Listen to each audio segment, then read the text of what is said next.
Life for many seems like a game of chance, a series of events over which we have no control. We accept struggle, scarcity, and disappointment as inevitable parts of existence, without realizing that we are living in a magnificent house, but have chosen to reside only in the basement. But on the wall of your own consciousness there is a door, a secret door you've passed 1,000 times without recognizing it. This door does not lead outside, but to a deeper level of your own being. It leads to the control room of your reality, to the place where your thoughts take form and your words become law. Most people never find this door, and those who do often don't know how to open it. This audiobook isn't a philosophy, it's a bunch of keys. It is the handover of the practical secrets, the lost arts, that will allow you not only to open that door, but to become the master of the control room. You'll learn the first art, the magic of the word, the power of your decrees to sculpt the substance of the universe. You'll discover the second art, the whisper of intuition, the inner oracle that will guide you along the path of least resistance to your highest good. And finally, you'll master the third art, the substance of faith, the unshakable certainty that turns your inner visions into tangible facts. The power to create a life of health, abundance, and love is not a gift reserved for a chosen few. It is your heritage. It is your birthright. You just need the keys to claim it. The secret door of your mind is waiting. It's time to learn how to turn the key. Chapter 1. The creative word, the simplest, most direct key, and the one that, once you understand its power, can change your life overnight. It is a key you don't have to search for. You already possess it. It has been with you since you spoke your first word. It is the magic of the word. At the heart of all the great mystical and world creation traditions lies a profound truth. The universe was created through a sound, a vibration, a word. In the beginning was the Word, the Gospel of John tells us. The Sanskrit word Om is considered the primordial vibration from which all creation emanates. The ancient Aramaic word abracadabra, which we have relegated to a magic trick, actually means I create as I speak. These are not simple poetic myths. They are instruction manuals for the physics of consciousness. They teach us that the word language is not a passive tool we use to describe a pre-existing reality. It is the active tool with which we create reality. We have lived under a profound illusion. We believe our words are the effect of our experience. We see a lack of money in our account and then we say, I'm broke. We see a symptom in our body and we say, I'm sick. We believe we are simply describing the facts. But the forbidden truth, the secret that Florence Scovel Shinn and other great metaphysicians revealed, is that this sequence is inverted. Your words are not the effect. They are the cause. The reality you experience is the harvest of the words you have been sowing, consciously or unconsciously, in the garden of your mind. You are, in this very instant, casting spells with your tongue. Every sentence you utter is a decree. Every complaint is a curse. Every word of gratitude is a blessing. The problem is that until now you have been a sleeping magician, casting spells at random, without realizing the immense power that flows through you. This chapter is your awakening. It is the moment you become aware of your magic wand and learn to direct it with deliberate intention. The science of the spoken spell. Why your words have power. The power of the word is not a superstition. It operates through three precise and observable mechanisms. The subconscious, your faithful and literal servant. Your subconscious mind is the master builder of your life. It is the intelligence that directs the trillions of cells in your body, the one that manages your habits, and the one that communicates with the field of universal intelligence. But this builder has a fundamental characteristic. It does not reason. It is absolutely literal and has no sense of humor. It accepts as a direct command anything your conscious mind declares with conviction and feeling, and your main tool for giving orders to this servant is your spoken word. When you repeatedly say, "This is going to be a terrible day," your subconscious mind does not analyze it. It doesn't say, "Oh, he's just in a bad mood." It takes it as an order, a command, and immediately it gets to work to make that order a reality. It filters your perception. It orders your reticular activation system to seek out and show you all possible evidence that the day is, in fact, terrible. It alters your physiology. It releases stress hormones, creating a bodily sensation of heaviness and negative anticipation. It modulates your behavior. It predisposes you to act in ways that will generate negative outcomes, such as being more irritable with others or clumsier in your actions. Imagine a person who constantly says, "I never have enough money." This is not a simple description of their financial state. It is a decree. It is an order they are giving to their subconscious servant. And the subconscious, which is perfect in its obedience, will work tirelessly to ensure that that order is fulfilled. It will repel opportunities, create unexpected expenses, and generate a scarcity mindset that will prevent them from seeing abundance. The person will live in a self-fulfilling prophecy created by their own words. Vibration, the sound that attracts. As we have seen, everything in the universe is vibration, and every word you utter is a sound, physical vibration that you emit into the field. Low-frequency words like fear, hate, impossible, failure emit a chaotic and contractive vibration. They are dissonant notes in the symphony of your life, and by the law of resonance, they can only attract into your experience events, people, and circumstances that vibrate at that same frequency of chaos and limitation. High-frequency words like love, gratitude, success, possibility emit a coherent and expansive vibration. They are harmonious notes, and by law they attract into your life experiences that resonate with that same harmony. The initiate in this secret becomes a musician of his own reality. He knows that he cannot play the music of failure and expect to dance in the ballroom of success. He becomes immensely careful with the notes he chooses to play with his voice. Expectation, the prophecy that fulfills itself. Finally, your words create and reinforce your expectations, and the law of expectation, as we will see later, is one of the most powerful. The universe doesn't give you what you want. It gives you what you expect. When you say this is going to be difficult, you are creating a prophecy. You are programming your mind to expect difficulty. And this expectation does three things. It filters your perception so you focus on the difficult aspects of the task. It changes your behavior, making you approach the task with less confidence and energy. It emits a vibration of resistance that, in turn, attracts more resistance. Your words are the script you hand to the actor of your life, and the actor, which is you, will perform that script to perfection. There are 4 fundamental laws for forging a decree that the subconscious cannot ignore. 1. The law of the absolute present. Your subconscious mind is a servant that lives in an eternal now. It does not understand the future. For it, the future is always not now. When you affirm, "I am going to be rich" or "I am going to be healthy," you are giving it an order to keep wealth and health always in the future, always one step away. The conscious magician never speaks in the future tense. He speaks in the absolute present. He does not say, "I am going to be," but "I am." Instead of "I'm going to find the perfect job," the decree is, "I am irresistibly attracted to the perfect job for me now." Instead of "I'm going to be healthy," the decree is, "I am the embodiment of radiant health and vitality." This is the way to anchor your desire in the only reality your subconscious knows. The now too. The law of positivity. Your subconscious does not process negatives. It is like a search engine. If you tell it, "Don't think of a pink elephant," what do you think of? A pink elephant. When you affirm, "I don't want to be sick," the key word that your subconscious hears and reacts to is sick. When you say, "I don't want to be in debt," the word that resonates is debt. You are, unintentionally, focusing your creative power on what you don't want. The magician always formulates his decrees in positive terms. He does not declare what he wants to avoid. He declares what he chooses to create. Instead of "I don't want to be sick," the decree is, "I reclaim my vibrant health now." Instead of "I don't want to be in debt," the decree is, "I live in a state of abundance and all my needs are met." The law of emotion. A word without feeling is a body without a soul. It is a whispered command without authority. It is emotion, feeling, that gives your decree its magnetic power. It is the fire that seals the command in the wax of the subconscious.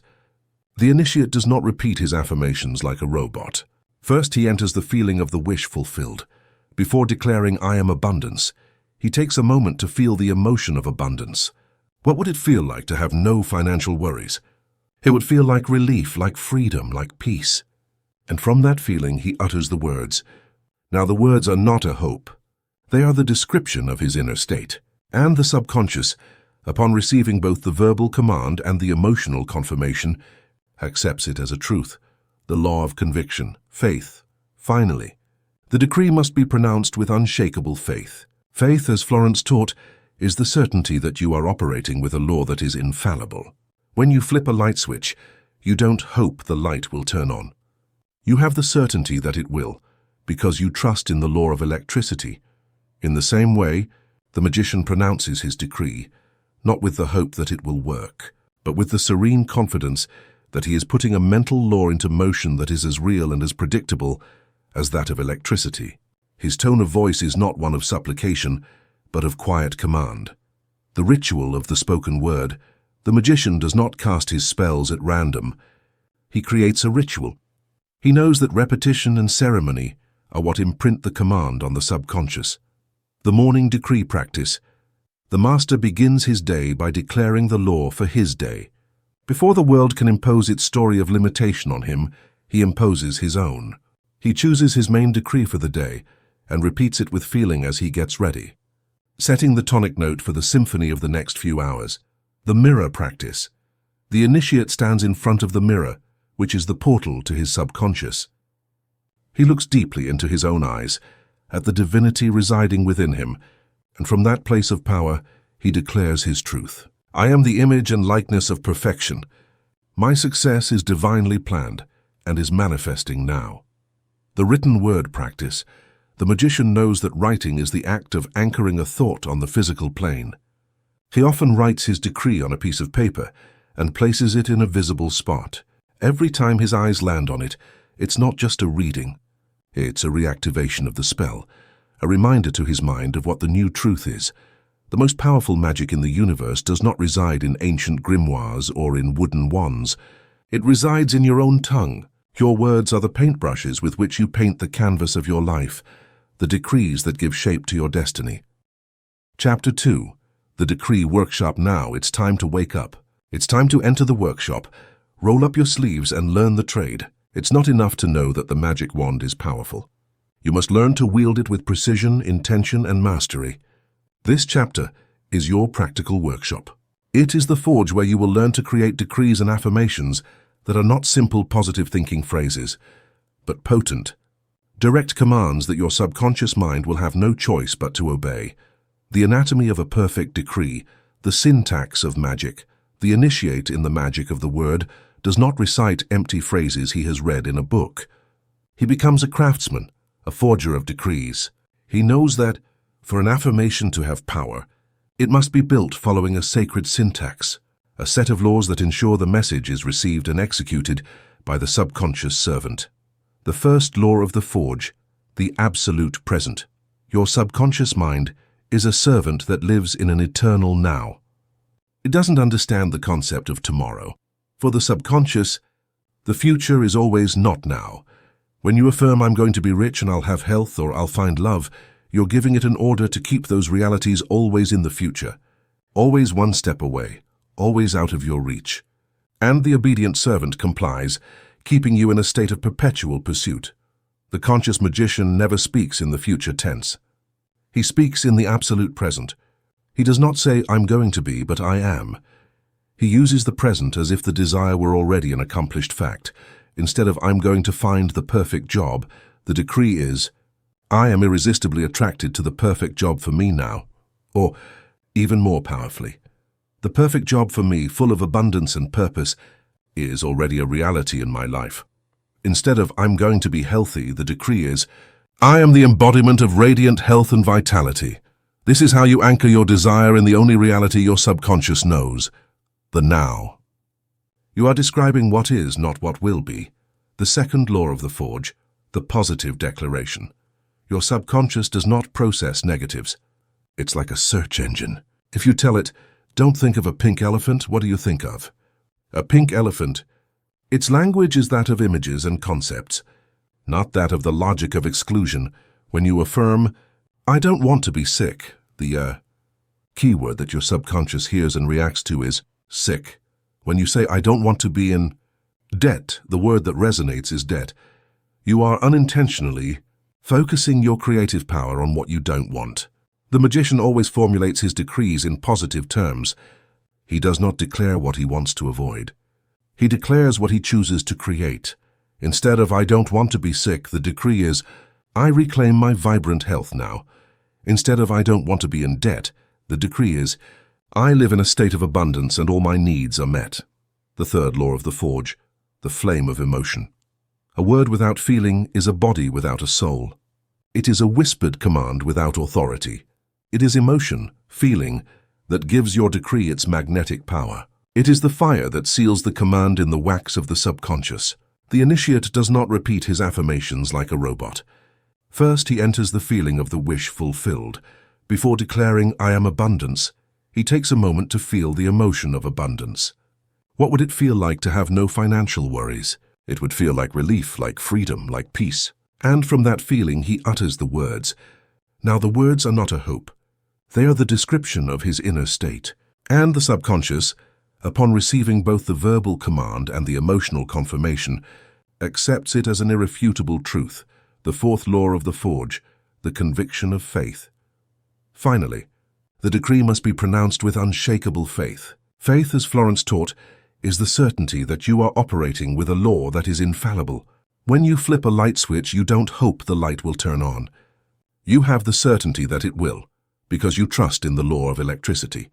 In the same way, the magician pronounces his decree, not with the hope that it will work, but with the serene confidence that he is putting a mental law into motion that is as real and as predictable as that of electricity. His tone of voice is not one of supplication, but of quiet command. He is not asking. He is declaring, finding your words of power, the personalization of the spell. The initiate understands that generic affirmations have limited power. The most potent words are those that resonate with the unique music of his own soul. The magician's practice is that of introspection, to find his power words. He takes his journal and immerses himself in the quality of his desire. If he desires abundance, he doesn't limit himself to the word money.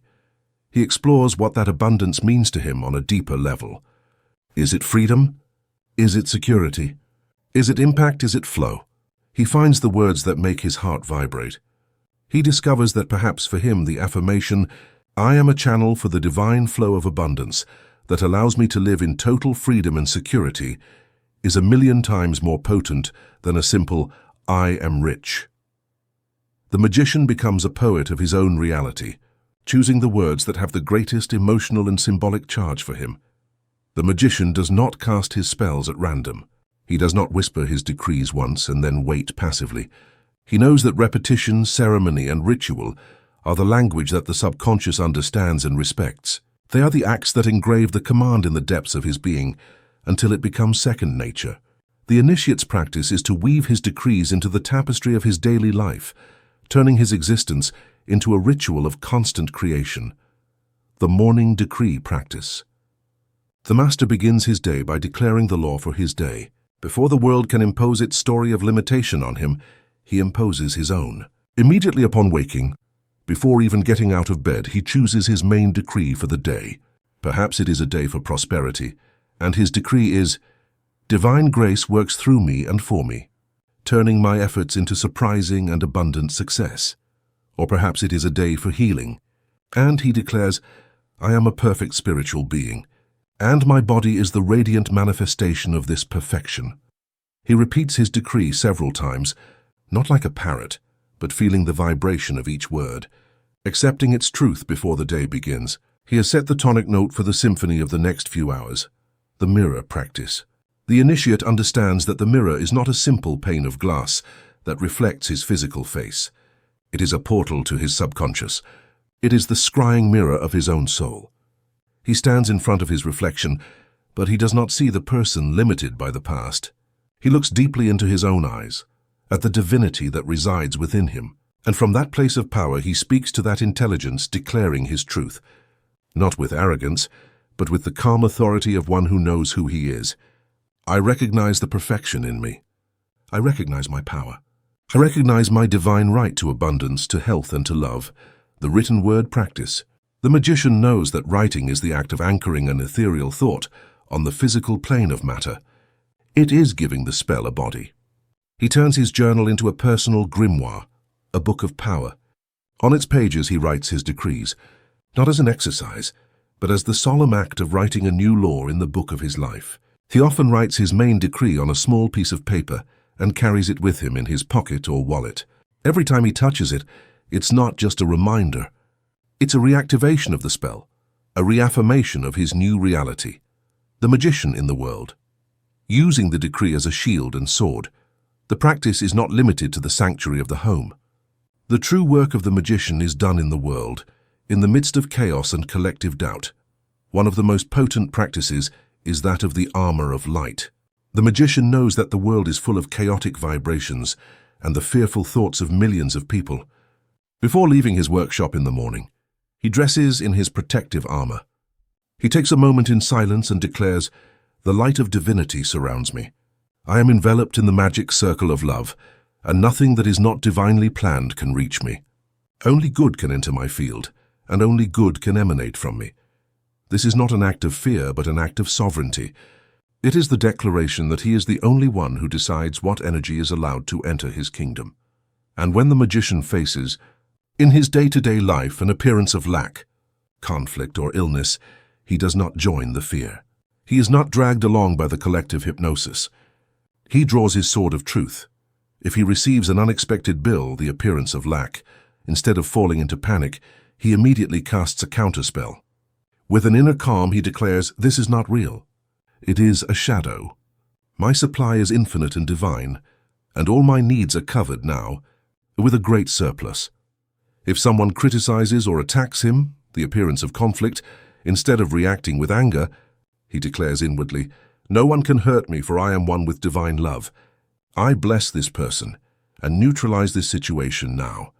If he feels a physical symptom, the appearance of illness, he declares, "I deny the power of this appearance. The only truth is the perfect health of my spiritual being, and I claim its manifestation in my body now." This is the art of speaking to the mountain. It is the active use of the word to dissolve the illusions of the world of the senses and to affirm the higher truth of spiritual reality. The most powerful magic in the universe does not reside in ancient grimoires or in wooden wands. It resides in your own tongue. Your words are the paintbrushes with which you paint the canvas of your life, the decrees that give shape to your destiny. Chapter 3. Linguistic Alchemy. Now, we come to the most subtle, most constant, and for many most challenging practice of the magic of the word. We must become the guardians of our everyday language. We must learn to transform every word that comes out of our mouth from a possible poison into a potent medicine. Welcome to the laboratory of linguistic alchemy. Most of us live in a verbal trance. Our speech is not a conscious choice.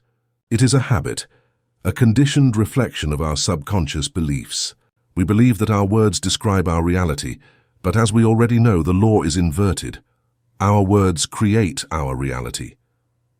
The subconscious, that faithful and ever-attentive servant, does not distinguish between a formal decree pronounced in meditation and a casual complaint made to a friend over coffee. For it, every word charged with feeling is a command. The universe, the great mirror, does not filter. It reflects everything you say. Therefore, the initiate in the art of the word becomes an alchemist of his own language. He learns to identify the base metals, the lead words of scarcity and limitation he has been using out of habit, and learns to transmute them into the gold of abundance and possibility.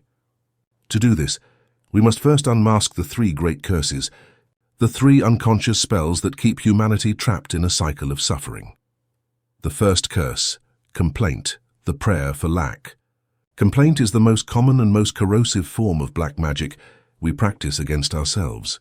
It is so normal in our society that we don't even recognize it for what it is, a prayer for lack. When you complain, regardless of what about, you are performing a powerful ritual. You fix your attention on what you don't want. You charge that thought with the emotion of frustration, powerlessness, or anger, and you declare it aloud, giving it a vibrational form in the universe. You have perfectly fulfilled the 3 steps for successful manifestation of what you say you don't want. A complaint is a decree of negativity, complaining. about traffic is a prayer for more. Frustration on your path, complaining about a lack of money is a prayer for more scarcity. Complaining about loneliness is a prayer for more. Isolation, complaining about health is a prayer for more. Illness, the universe, which has no sense of irony, simply hears your powerful vibrational declaration and says, understood. Your desire to focus on frustration, scarcity, and loneliness is a command, and it reflects back to you more circumstances that correspond to your complaint. Furthermore, complaining is socially contagious. We often bond with others through shared complaints. We create circles of black magic, where we sit and validate and amplify our negative realities. My job is terrible. No, mine is worse. In this ritual, the vibrations of lack multiply, and the participants, without knowing it, chain themselves to a state of collective powerlessness.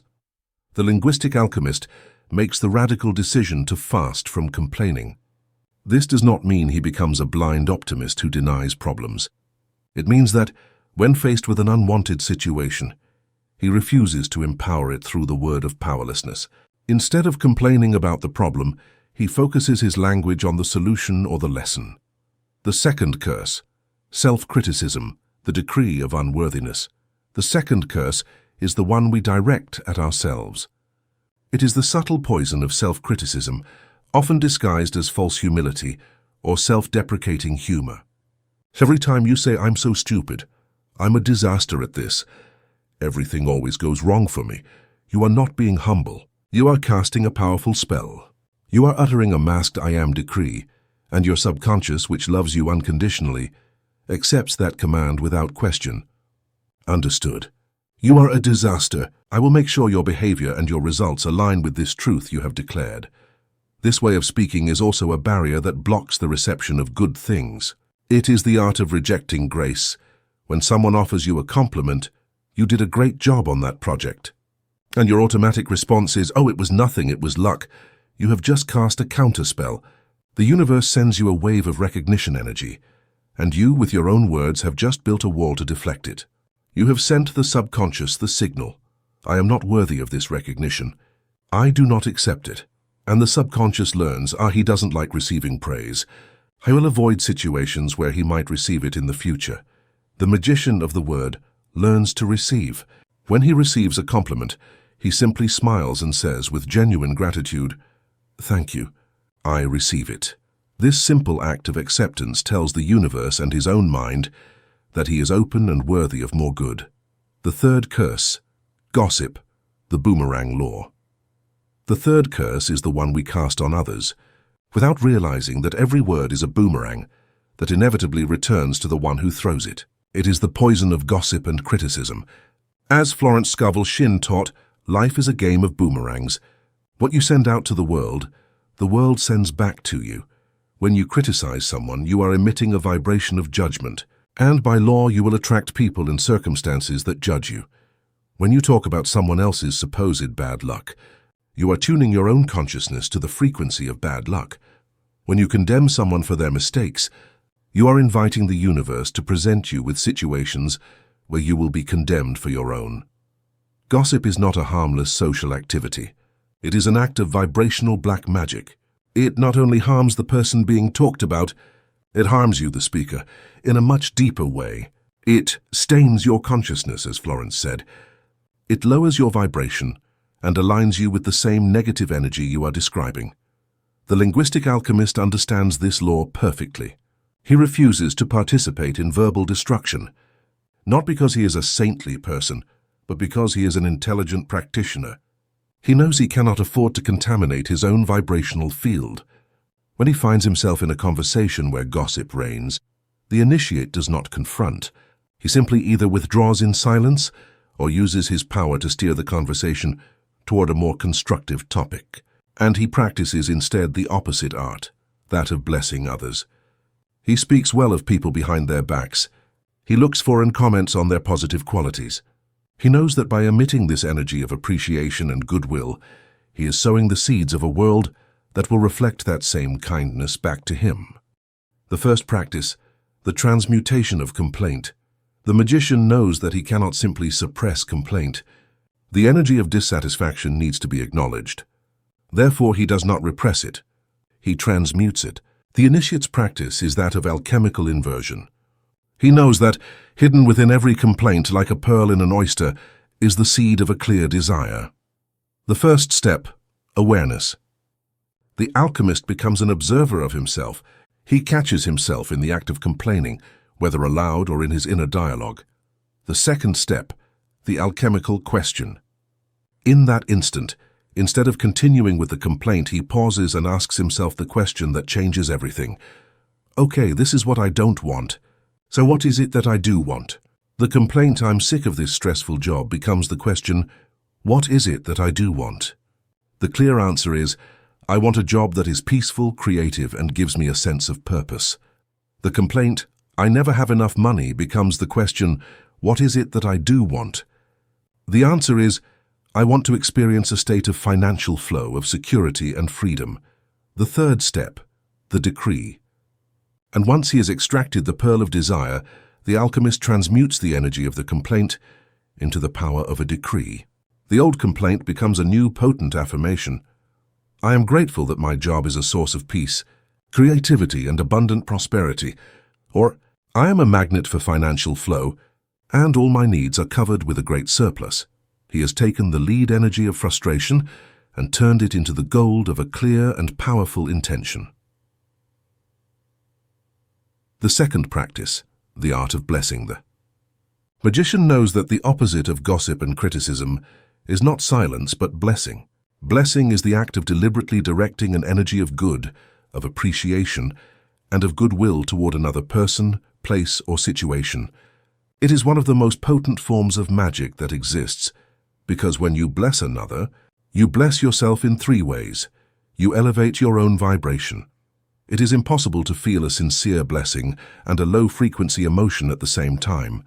The act of blessing instantly pulls you out of the energy of judgment and raises you to that of love.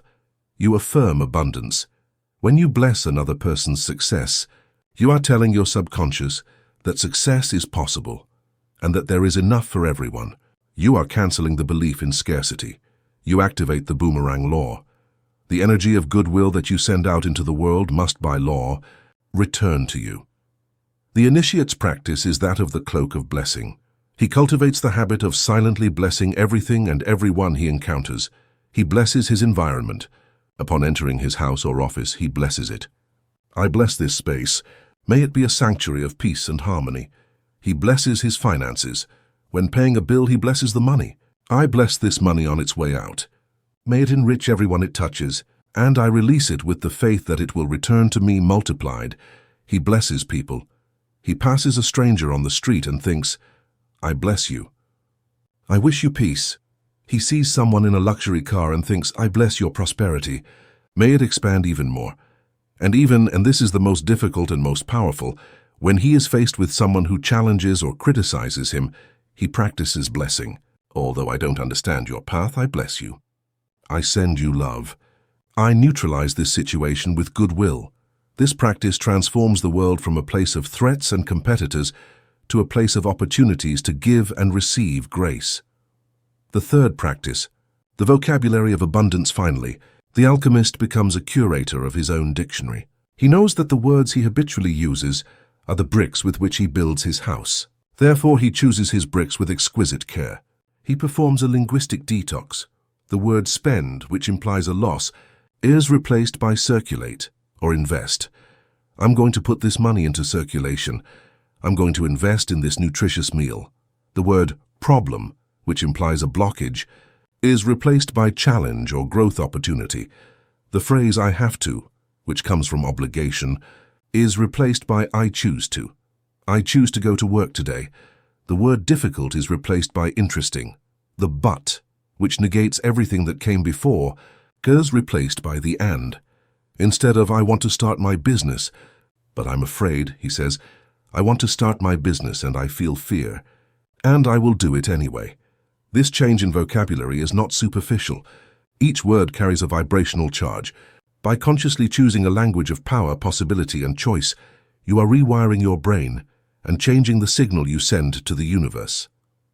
Linguistic alchemy is the art of mastery in the everyday world. It is the recognition that every phrase is a spell, every conversation a ceremony. Chapter 4. The Inner Oracle.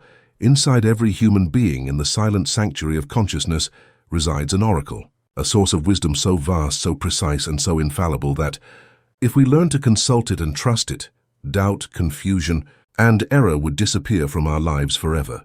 This source is what Florence Scovel Shinn, and many other masters, called the superconscious mind or infinite intelligence. It is your direct connection to the mind of God. It is the facet of your being that is not limited by time, space, or personal experience. It is the part of you that knows the divine blueprint of your life, the one that sees the complete path with all its curves and shortcuts. Intuition is not, as our skeptical culture has led us to believe, a vague feeling, an unreliable emotion, or a simple gut instinct. Intuition is the voice of this inner oracle. It is the whisper of infinite intelligence, translating its omniscient wisdom into a language that your conscious mind can grasp. It is, in essence, God's answer to your prayer. Your decree or affirmation is the question you ask the universe. Your intuition is the answer the universe whispers back to you. The problem is that we have forgotten how to listen. We live in the noisiest world in history, not only externally but internally. Our mind is a bustling market, filled with the shouts of thousands of voices, and in the middle of that cacophony, the silent whisper of the oracle is inaudible. The first job of the initiate in this art is not to develop his intuition. Intuition is already there, perfect and always broadcasting. The work is to create the silence necessary to be able to hear it. And to create silence, we must first identify the two main sources of noise that drown out the whisper. The first noise, the shout of reason, the first and most dominant source of noise is our own logical mind, our intellect. The intellect is a wonderful tool, the architect of our material world. But it has a fundamental limitation. It can only operate based on the information it already possesses, on the data of past experience.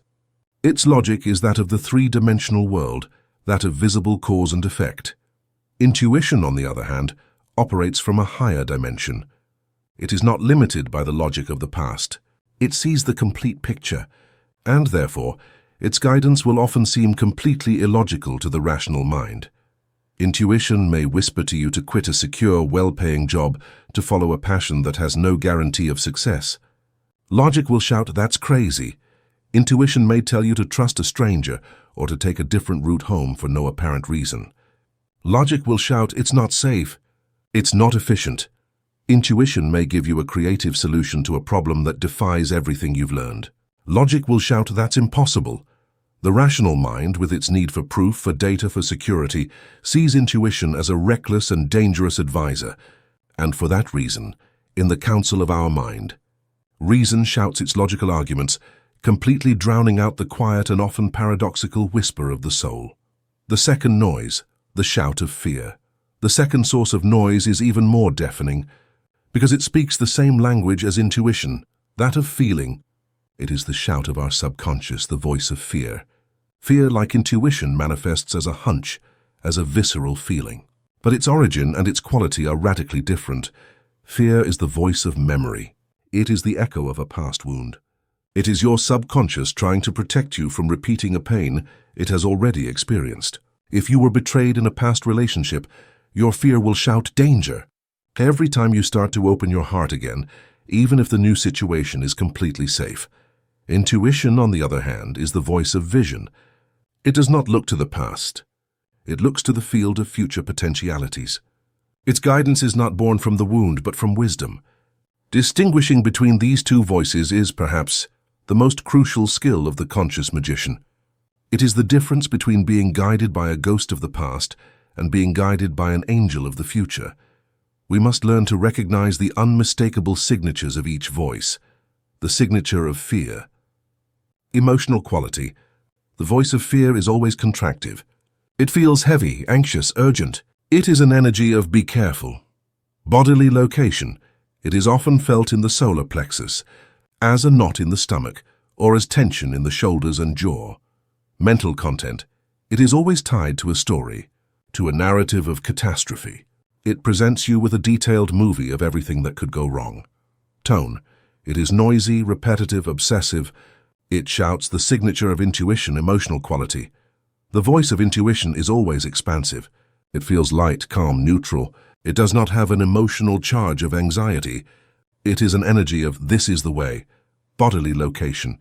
It is often felt as an opening in the heart, a feeling of peace, or the goosebumps that confirm a truth. Mental content. It rarely comes with a story or a logical explanation. It is a simple knowing, an impulse, an idea that arrives like a flash, complete in itself. Tone. It is quiet, clear, and often unexpected. It does not shout for your attention. It whispers. If you don't hear it at the moment, it often does not repeat itself. The initiate's job is not to silence fear. Fear is a valuable guardian. The job is to learn to thank fear for its attempt to protect you, and then with a sovereign calm, choose to listen to the wiser whisper of intuition. The first practice, the cultivation of silence. The initiate in this art knows that to hear a whisper, he must first turn off the noise. His fundamental practice is not to develop intuition, but to create the silence in which intuition can be heard. The most important practice is that of daily meditation.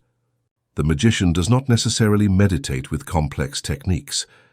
His meditation is often the simple act of being still, as Florence advised. He sits in silence for 15 minutes each day, not to achieve anything, but to allow the turbulent waters of his logical mind to settle. He knows that only when the water is calm can he see clearly what lies at the bottom. The initiate also cultivates silence in his daily life. He spends time in nature, which is the great tuner of the soul. He walks in silence, without music, without podcasts. He allows his mind to empty. He also practices the art of solitude, giving himself periods of time where he is alone with his own thoughts, without the constant distraction of social interaction. The second practice, the art of the question. The magician does not passively wait for guidance. He invokes it. He knows that the oracle responds to a clear question. His practice is that of the focused question and release. Formulate the question. The initiate takes a topic on which he needs clarity, and he formulates a simple, direct question to his superconscious. Not "what should I do with my life?" which is too broad, but something like "Infinite intelligence, show me with clarity what my next perfect step is on my path to love, prosperity, health." Release the question, and here comes the crucial step. Once he has formulated the question, he lets it go. He surrenders it. He refuses to try to solve it with his logical mind. He knows that his intellect can only offer solutions based on the past, and he is looking for guidance that comes from the future. He trusts that the answer will come. The third practice, the recognition of the answer. The magician knows that the oracle's answer rarely comes with trumpets and fanfare. It arrives as a whisper, often in the most unexpected forms. He becomes an attentive observer, a detective of the signs. The flash of inspiration. The answer often comes as a flash, a sudden idea that appears in the mind when he least expects it. In the shower, while driving, just upon waking. This idea often feels different from a normal thought. It is complete, clear, and comes with a sense of certainty. The somatic knowing. Sometimes the answer is not an idea, but a bodily sensation. It is the gut feeling, the visceral instinct. When considering a decision, he feels a clear expansion in his chest, a yes, or a contraction in his stomach, a no.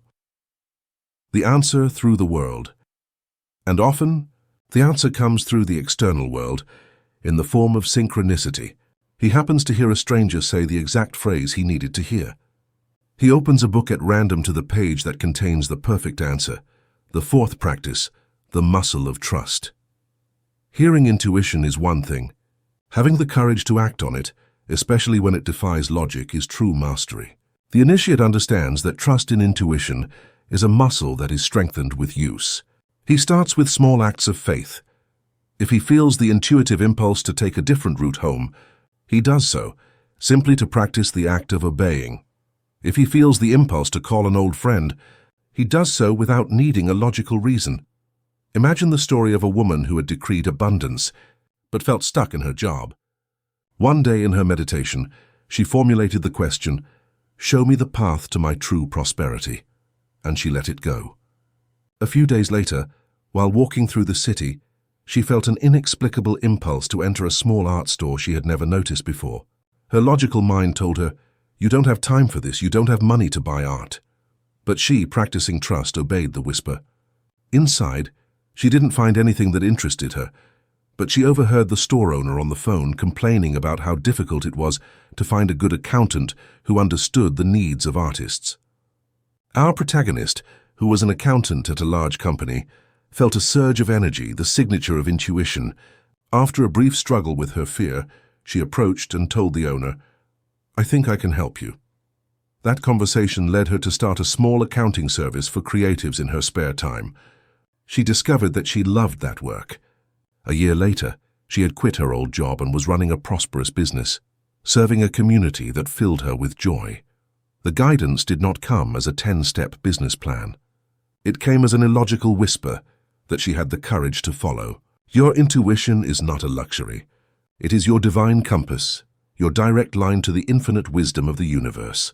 You have learned to silence the noise, to ask the question, to recognize the answer, and to trust the guidance. Chapter 5. The Language of Signs. The untrained mind, hypnotized by the illusion of separation, lives in a world of coincidences. It sees events as isolated, random phenomena. If it thinks of a song and then hears it on the radio, it calls it a curious coincidence. If it meets the exact person who can help with its project, it calls it a stroke of luck. If it encounters an obstacle, it calls it bad luck. The initiate in the magic of reality knows that coincidences do not exist. The psychiatrist Carl Jung, one of the great explorers of consciousness, coined the term synchronicity to describe this phenomenon. He defined it as a principle of a causal connection. That is, two or more events that are connected, not by a visible, linear cause and effect relationship, but by a shared meaning. From Florence Scovel Shinn's perspective, the explanation is even more direct. Coincidences do not exist. There is only the divine plan. Every event in your life, once you have aligned your word with faith, is not an accident. It is a response. It is a piece of the puzzle that infinite intelligence is assembling for you. The universe is not a monologue. It is a dialogue. You speak through your decrees and your intuition, and the universe responds to you through the people, circumstances, and opportunities it orchestrates on your path. Learning to read these signs is to go from being a player who moves his pieces blindly to being a master who sees the moves of his divine opponent. The grammar of the universe. Types of signals. The universe speaks to you in many ways. It communicates through a subtle grammar of symbols and events. To become a fluent translator, you must learn to recognize its four main types of messages, confirmation, signals, the universe's wink. These are often the first signals to appear after you have made a decree and aligned with your faith. They are small winks from the universe, designed to strengthen your confidence and let you know that your message has been received. Repeated numbers. Suddenly, you start seeing sequences of numbers, 11, 11, 2 and 22, 333 everywhere, on clocks, license plates, receipts. The magician does not obsess over finding a complex numerological meaning. He understands these sequences as a simple thumbs up from infinite intelligence. A received, we are on it. Personal symbols. You start to find objects or see images that have a special meaning for you. It could be a feather on your path, just when you were asking for a sign of lightness, or the recurring image of a lion when you are cultivating courage. Auditory confirmation. You think of a question, and the first song that plays on the radio contains the answer in its lyrics. Or you walk down the street and overhear two strangers say the exact phrase you needed to hear. These signals are not the manifestation itself. They are the appetizer. They are the universe's way of telling you, trust, stay in this vibration. The magic is underway. Guidance signals, the breadcrumbs on the path. These signals are more active. They don't just confirm your path. They show you the next step. They are like the breadcrumbs that the universe leaves to guide you through the forest of life. Guidance through others. A friend, out of nowhere, mentions a book that contains the exact information you need for your project. You meet someone at a party who turns out to be an expert in the field in which you need help. Guidance through information. You casually come across an article, a video or a podcast that answers the question you had asked yourself that same morning. Guidance through impulse. Along with your intuition, you feel an inexplicable impulse to go to a certain place or to take a different route. And in doing so, you encounter the opportunity or the person you needed. The initiate knows that these are not coincidences. They are the next steps in the divine plan, revealed one by one. Opportunity signals, the open doors. As your faith strengthens and your vibration rises, the signals become more tangible. They cease to be simple clues and become doors that open wide. You receive an unexpected job offer that aligns perfectly with the new path you had decreed. And opportunity to invest in a project that deeply resonates with your values appears. The perfect house that meets all your criteria appears on the market the same day you decide to start looking. Florence Scovel Shinn taught that when you are aligned with your divine life plan, manifestation happens without effort. The doors open on their own. The right people appear. The money flows. These opportunities are not luck. They are the evidence that you have aligned your personal will with the will of infinite intelligence. Resistance signals, the closed doors. Finally, and this is crucial, the magician learns to read the resistance signals. Not all signals are a yes. Sometimes, the universe speaks to you through a no. If you are trying to force a situation, a business, a relationship, and you encounter constant resistance, insurmountable obstacles, a feeling of swimming against a powerful current, this is not a test for you to fight harder. It is often a signal. It is the universe telling you with the greatest kindness, this is not your path. There is an easier and more aligned door for you somewhere else. Stop pushing this wall. The magician learns to differentiate between the resistance of the ego, the fear of leaving the comfort zone, and the resistance of the universe, a sign of misalignment. The first feels like a challenge that expands you. The second feels like a heavy, meaningless struggle that drains you. Learning to honor the closed doors is as important as learning to walk through the open ones. The first practice, cultivating the receptive state. The magician knows that an anxious, overloaded brain is a functionally blind brain. Stress and worry are like a dense fog that prevents us from seeing the subtle signals that life presents to us. Therefore, his fundamental practice is to cultivate a childlike mind, a mind of wonder, the ritual of silence. The initiate dedicates time each day to stillness, to meditation, not only to calm down, but to clean his perceptual windshield. He knows that by quieting the noise of his inner dialogue, his vision becomes sharper, more capable of detecting the subtle patterns and connections in the fabric of reality. Perception. Pauses. Throughout the day, the master practices the art of the conscious pause. He stops for a moment, takes a deep breath, and simply observes. He looks around as if it were the first time he's seeing the world. He observes the colors, the shapes, the sounds without judgment. This simple act pulls him out of his logical mind's autopilot and opens him to the field of direct perception, where synchronicities can be noticed. The second practice, the art of interpretation. The magician does not look for a universal dictionary of symbols. He knows that the universe speaks to him in a deeply personal and symbolic language, a language that only his own heart can translate. The initiate's practice is not to ask, "What does this symbol mean?"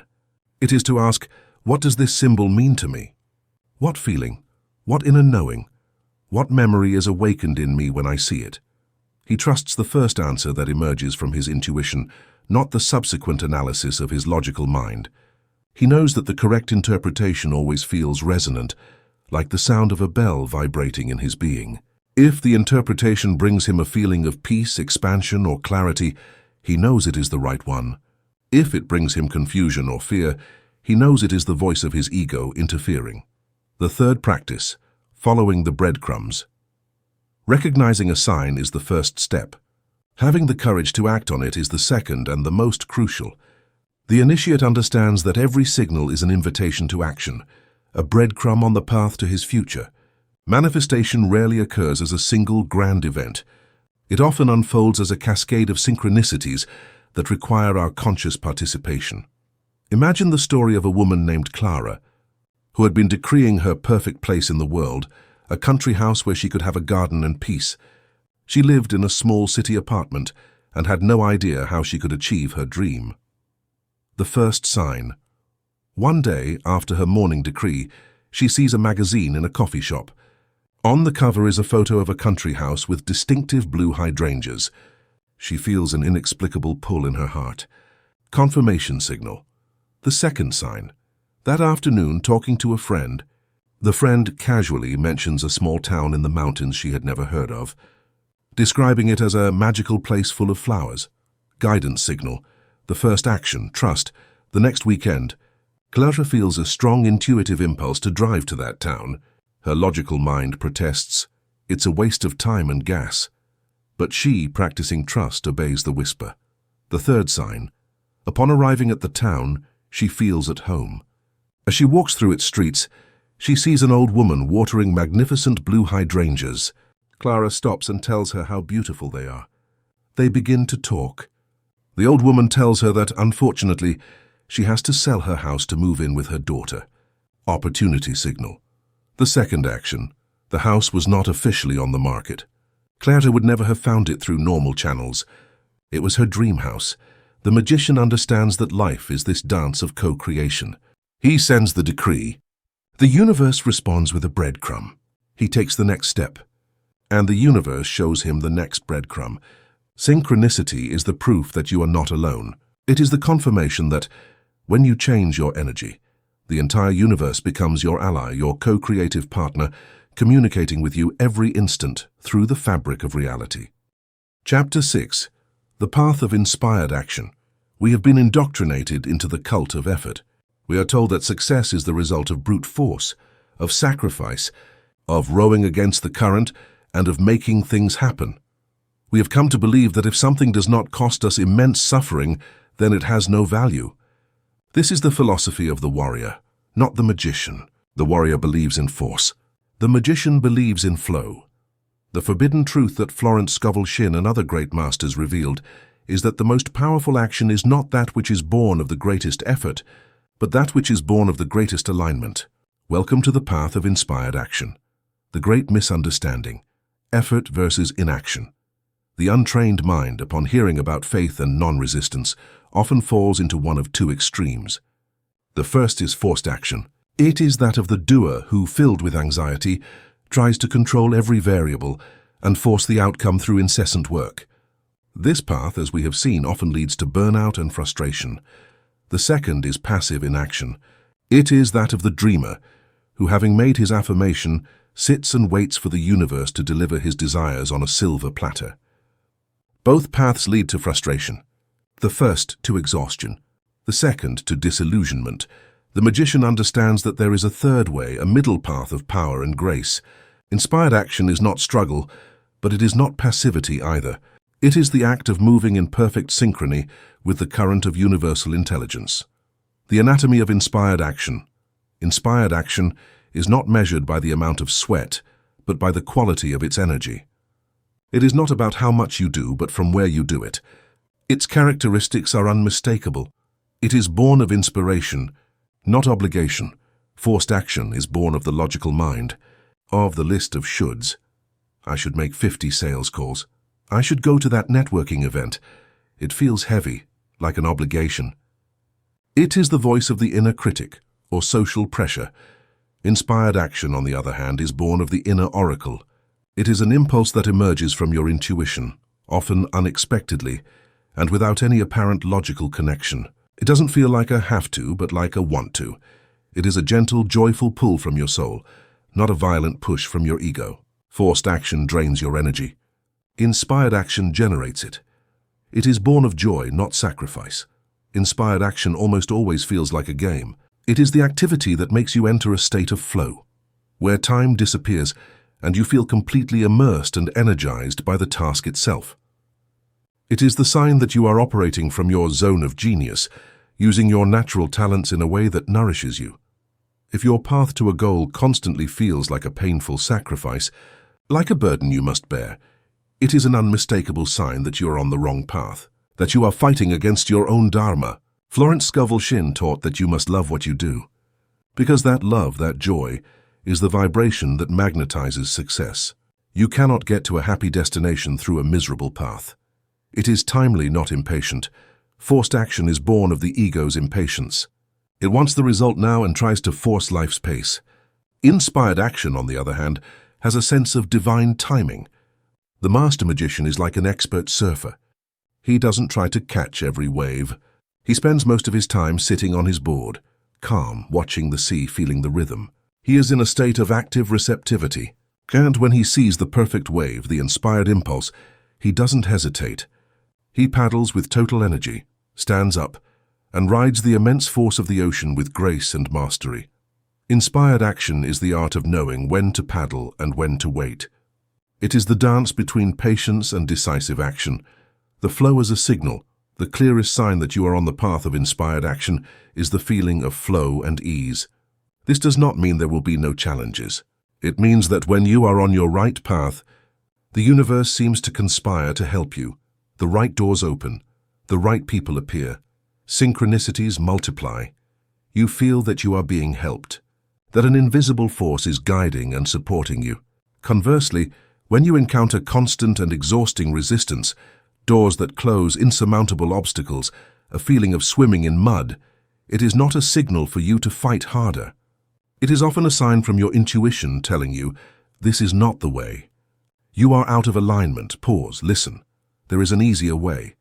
The first practice, cultivating receptive silence. The magician knows that the universe whispers, it doesn't shout. To be able to hear the whisper of inspiration, he must first turn off the deafening noise of the anxious mind. His practice is to create perception pauses throughout his day. He gives himself moments, even if they are only 5 minutes of silence and non-doing. He sits by a window, walks in a park, simply stays still and breathes.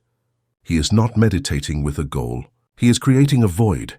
He knows that it is in this void, in this absence of the ego's agenda, where infinite intelligence has the space to plant a new idea, to whisper the next direction to him. The second practice, the body compass. To know if an impulse is a true inspired action or a simple whim of the ego, the magician consults his most faithful oracle, his own body. The practice is that of somatic consultation. Before embarking on an important action, the initiate takes a moment. He closes his eyes. He brings the idea of the action to his mind. And then he brings his attention to his body and asks himself, how does this feel? If the idea of the action creates a sensation of expansion, of lightness, of an energy flowing forward, a yes that resonates in his heart or his gut, he knows it is an inspired action. If, on the contrary, the idea creates a sensation of contraction, of heaviness, of a dull resistance, a visceral no, he knows it is a forced action, born of the logical mind, but not aligned with the flow of his soul. The magician learns to honor this compass above all the arguments of reason. He knows that the body never lies. The third practice, faith in the first step. The magician knows that the universe rarely shows him the complete map. It shows him only the next breadcrumb on the path. His most important practice, therefore, is that of faith in the first step. Imagine the story of a man named Samuel, an artist who had decreed abundance and recognition for his work, but who felt completely stuck. One day after his meditation, he felt a clear but seemingly absurd intuitive impulse. Go to the old abandoned train station.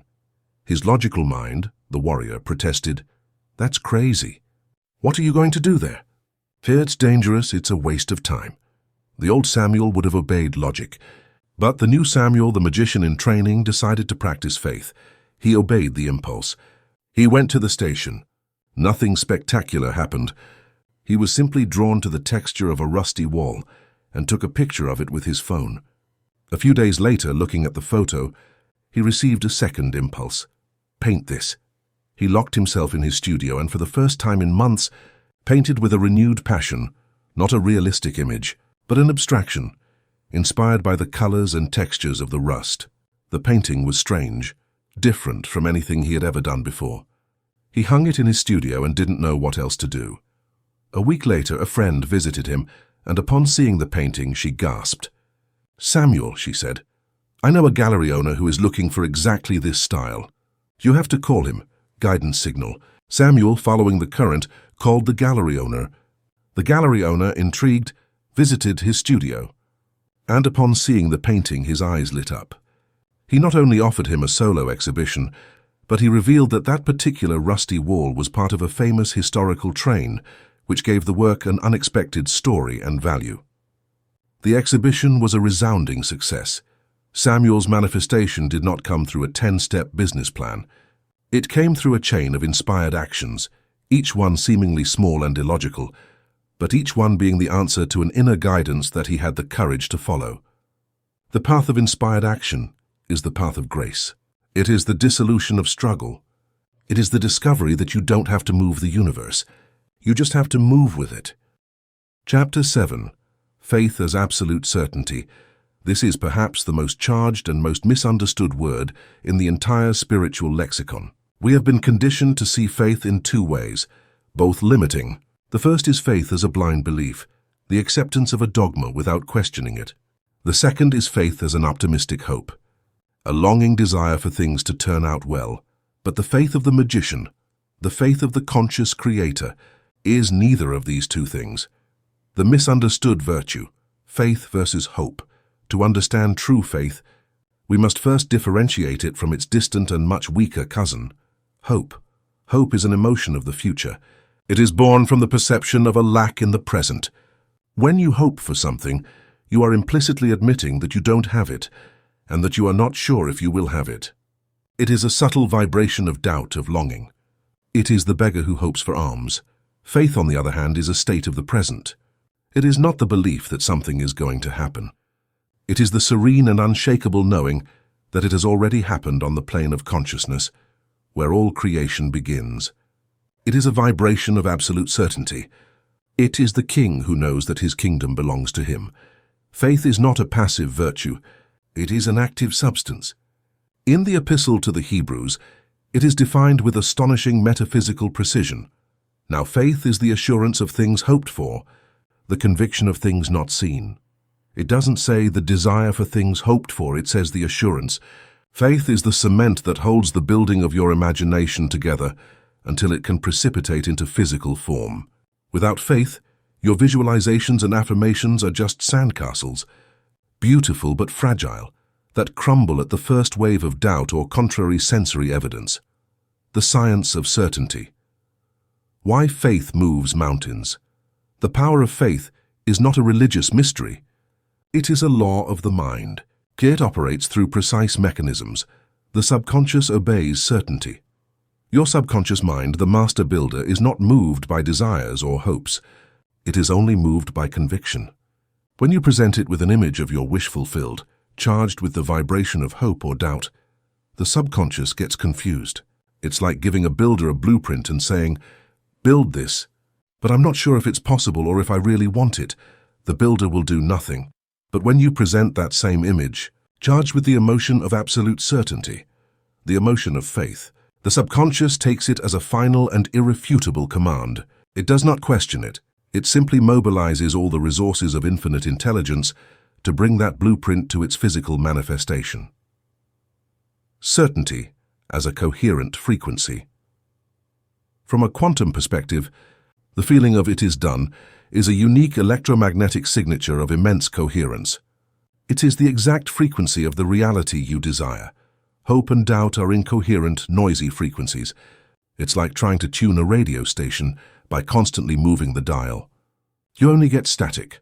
Faith, absolute certainty, is like tuning the dial with laser precision to the exact frequency of your desired reality. And by keeping your being on that frequency in a sustained way, by the law of resonance, that reality has no choice but to manifest in your experience. The bridge of incidence, the magic of faith in action. And here we come to one of Florence Scovel Shinn's most practical and magical teachings. Once you have established your vision and you hold it with unshakable faith, how does it manifest? It rarely happens as a sudden miracle that defies the laws of physics. Instead, infinite intelligence begins to build what Florence called the bridge of incidence. It is a series of events, often seemingly natural or even casual, that lead you step by step from your current reality to your wish fulfilled. Let's imagine the story of a woman who desires the perfect job, one that combines her passion for gardening with a good salary, but she sees no possibility on the horizon. Instead of searching desperately, she practices the art of faith. Every night in her imagination, she gives thanks for her perfect job, feeling the joy and purpose it brings her. She sustains this certainty. One morning, her intuition whispers to her to go to a library she never goes to. First incident on the bridge. There, while looking for a book, one casually falls from a shelf. Upon picking it up, she sees that it is about the design of historical gardens. Second incident. As she flips through it, a woman next to her comments, "It's a wonderful book. My grandfather was the head gardener of the big estate on the outskirts of the city." Third incident. The granddaughter tells her that the estate is looking for a new director for its gardens, someone with passion and a renewed vision. Fourth incident. She, following the current of synchronicity, applies for the position the next day, and she discovers that it is, in every sense, the perfect job she had imagined. The logical mind would call this luck. The magician knows that he has been a witness to the construction of a bridge. His unshakable faith was the cause, and the universe, through a series of seemingly unrelated events, built the bridge that led him to the shore of his desire. We have understood the nature of faith. It is not a passive hope, but an active certainty. It is the substance that gives form to the invisible. We have seen how this certainty commands the subconscious and the quantum field. But how do you cultivate this unshakable faith, especially when the world of the senses shouts that our desire is impossible? How do you build the muscle of certainty? The first practice, the architecture of belief.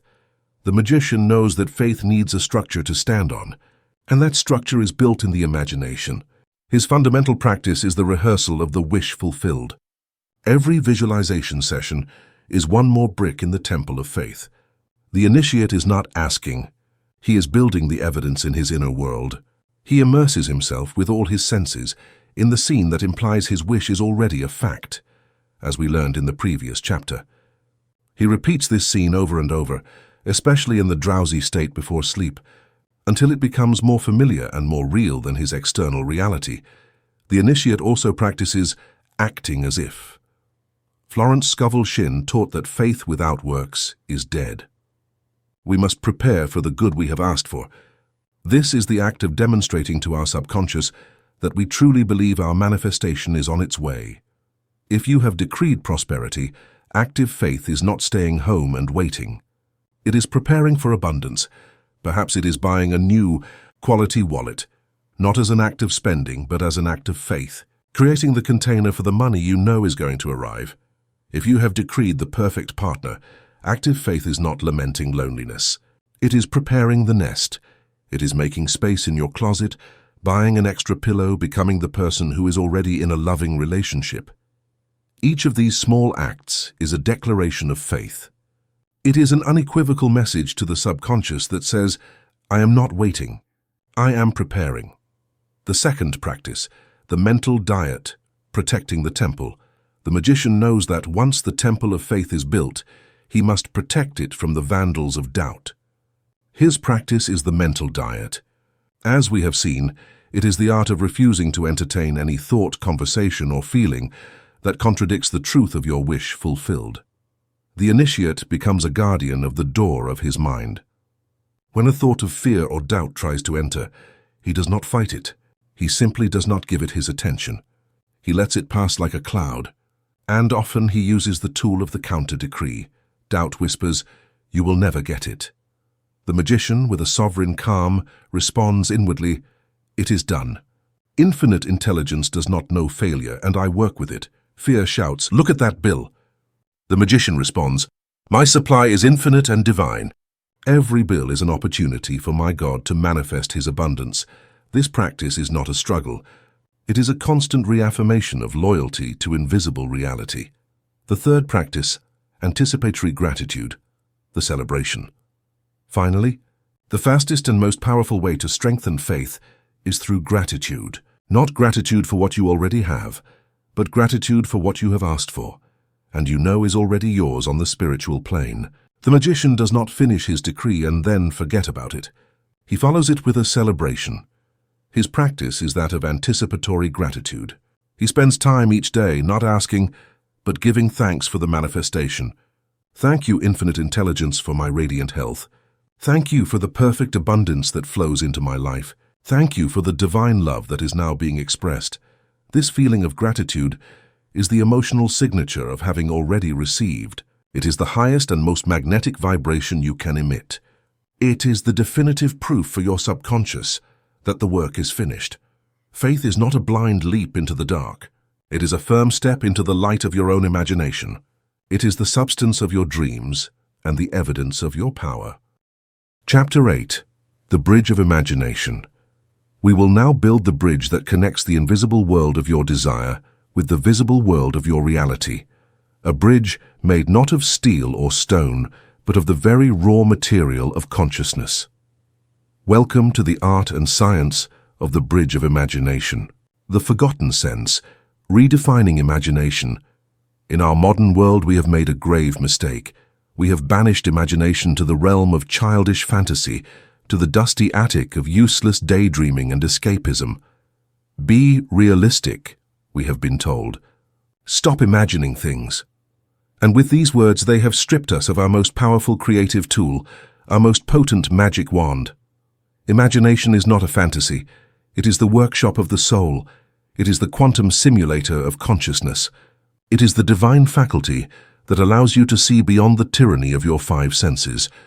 It is the power to give shape and feel a reality within you before the universe has a chance to manifest it on the outside. Florence Scovel Shinn, Neville. Goddard and all the great masters of metaphysics understood this secret. Imagination is not a game. It is the rehearsal. It is the act of living in the end. And here is why it works with scientific precision, a truth that your subconscious servant understands perfectly. Your brain and your nervous system cannot distinguish between a vividly imagined experience and a real experience in the physical world. Allow me to demonstrate it right now. Close your eyes for an instant. Imagine you are holding a bright yellow lemon in your hand. Feel its weight, its waxy texture. Bring it to your nose and smell its fresh citrus aroma.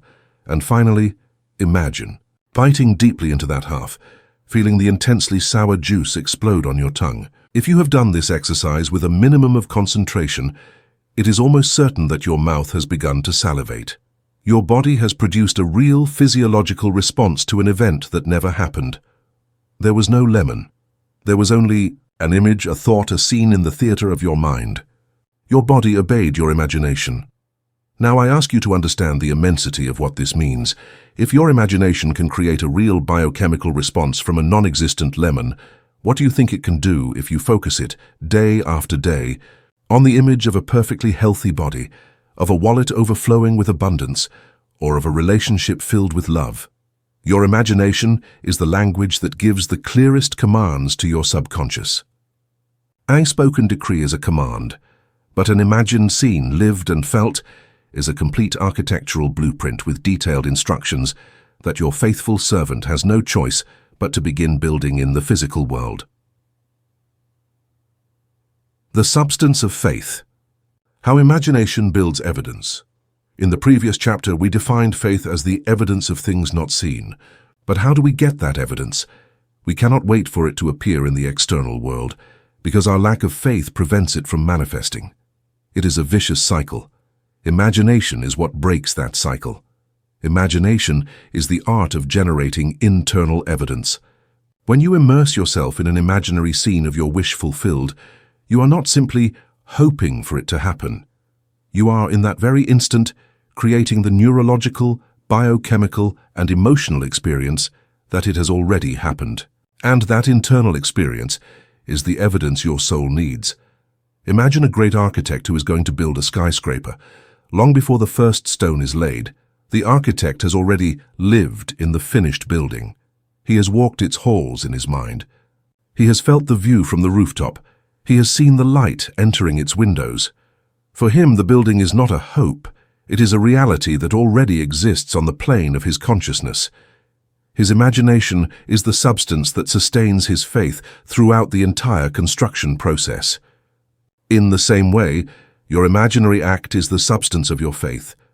Every time you rehearse the feeling of your wish fulfilled, you are depositing a coin of faith in the bank of your subconscious. You are building a memory of a future that has not yet arrived. And when you repeat this process, the subconscious, which does not distinguish between the real and the imagined, begins to accept this new reality as an accomplished fact. It begins to look for ways to align your behavior, your perception, and your vibration with this memory that you have implanted. The magician's challenge, the battle between senses and vision. If this power is so immense, why don't we all use it constantly? Because as soon as we open our eyes, we are faced with the jailers of limited reality, our five senses. Imagination shows you the image of your radiant health, but your ears hear the doctor's diagnosis. Imagination makes you feel the freedom of abundance, but your eyes see the bill on the table. Imagination allows you to feel the warmth of a loving relationship, but your hands feel the coldness of an empty bed. And here, initiate, is where the magician's true battle is fought. It is the battle between inner vision and outer evidence. The untrained person gives in immediately. They believe in the reality of their senses above all else. The magician, however, knows that the world of the senses is only the past. It is the reflection of his old beliefs and old imaginings. It is a shadow. Your job, the most important discipline you will ever learn, is to give more reality, more attention, and more energy to your imaginary world than to the world of shadows around you. It is to walk through the world of apparent facts, while secretly in the sanctuary of your mind, maintaining the absolute certainty of the higher reality you have built in your imagination. It is to live in the end, even when the beginning seems to contradict everything. Florence Scovel Shinn told the story of a woman who wanted a beautiful lamp but had no money to buy it. Instead of lamenting every night in her imagination, she placed the lamp on her table and turned it on, feeling the joy of its light. One day, a wealthy friend gave her a gift. It was the exact lamp she had imagined. She did not fight against the evidence of the empty table. She gave more reality to the invisible lamp than to the visible table. This is the bridge. One end is anchored in your current reality. The other end is anchored in your wish fulfilled. And the planks, the ropes, the substance that allows you to cross from one side to the other, are made of the vivid, felt and repeated scenes in the workshop of your imagination. Now you understand the nature of this magical bridge. It is not a fantasy, but a tool of quantum creation, a mechanism for generating the substance of faith and for giving your subconscious the clearest possible commands. But how do you build this bridge solidly and securely? What are the precise techniques to ensure that our imaginary scenes are not just daydreams, but powerful acts of magic that move mountains? I will now give you the 3 sacred tools of the divine director, the master who uses the theater of his mind, not for entertainment, but for deliberate creation. These are the keys to building a bridge of imagination so solid that you can walk across it with absolute confidence to the shore of your wish fulfilled. First tool, the final scene script, the art of implication. The first skill of the divine director is to write a perfect script. And the secret of a magical script is not in its length, but in its precision. The golden rule: visualize the end, not the middle. The most common mistake of the apprentice is to try to imagine the how. He tries to visualize the process, the bridge of incidents, the phone call, the meeting, the signing of the contract.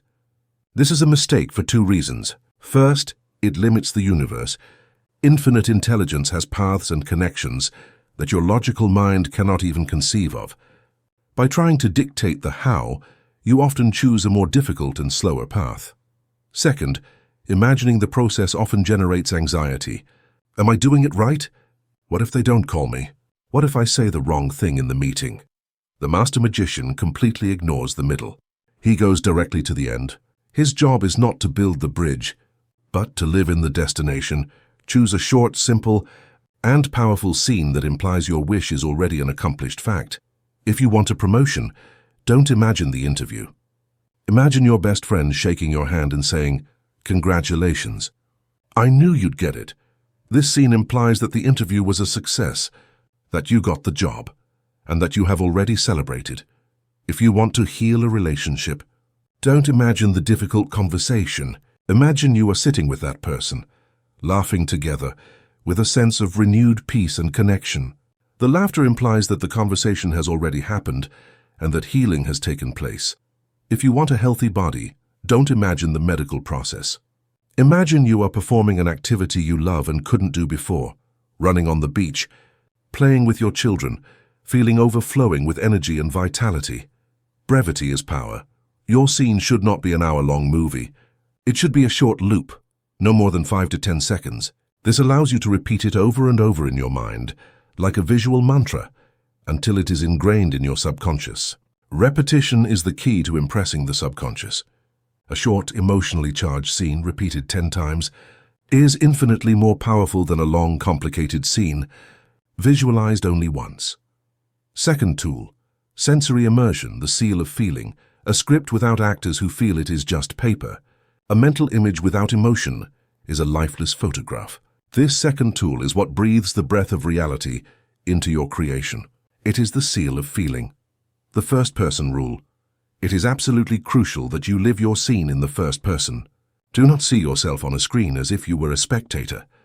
Be the actor. See through your own eyes. Feel with your own body.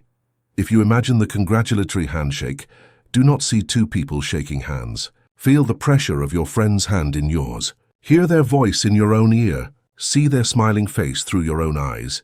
The deployment of the 5 senses. As we briefly learned, to make a scene undeniably real for your nervous system, you must involve as many senses as possible. Before you begin your practice, ask yourself, sight, what exactly do I see? The colors, the shapes, the faces. Hearing, what do I hear? The words, the music, the silence.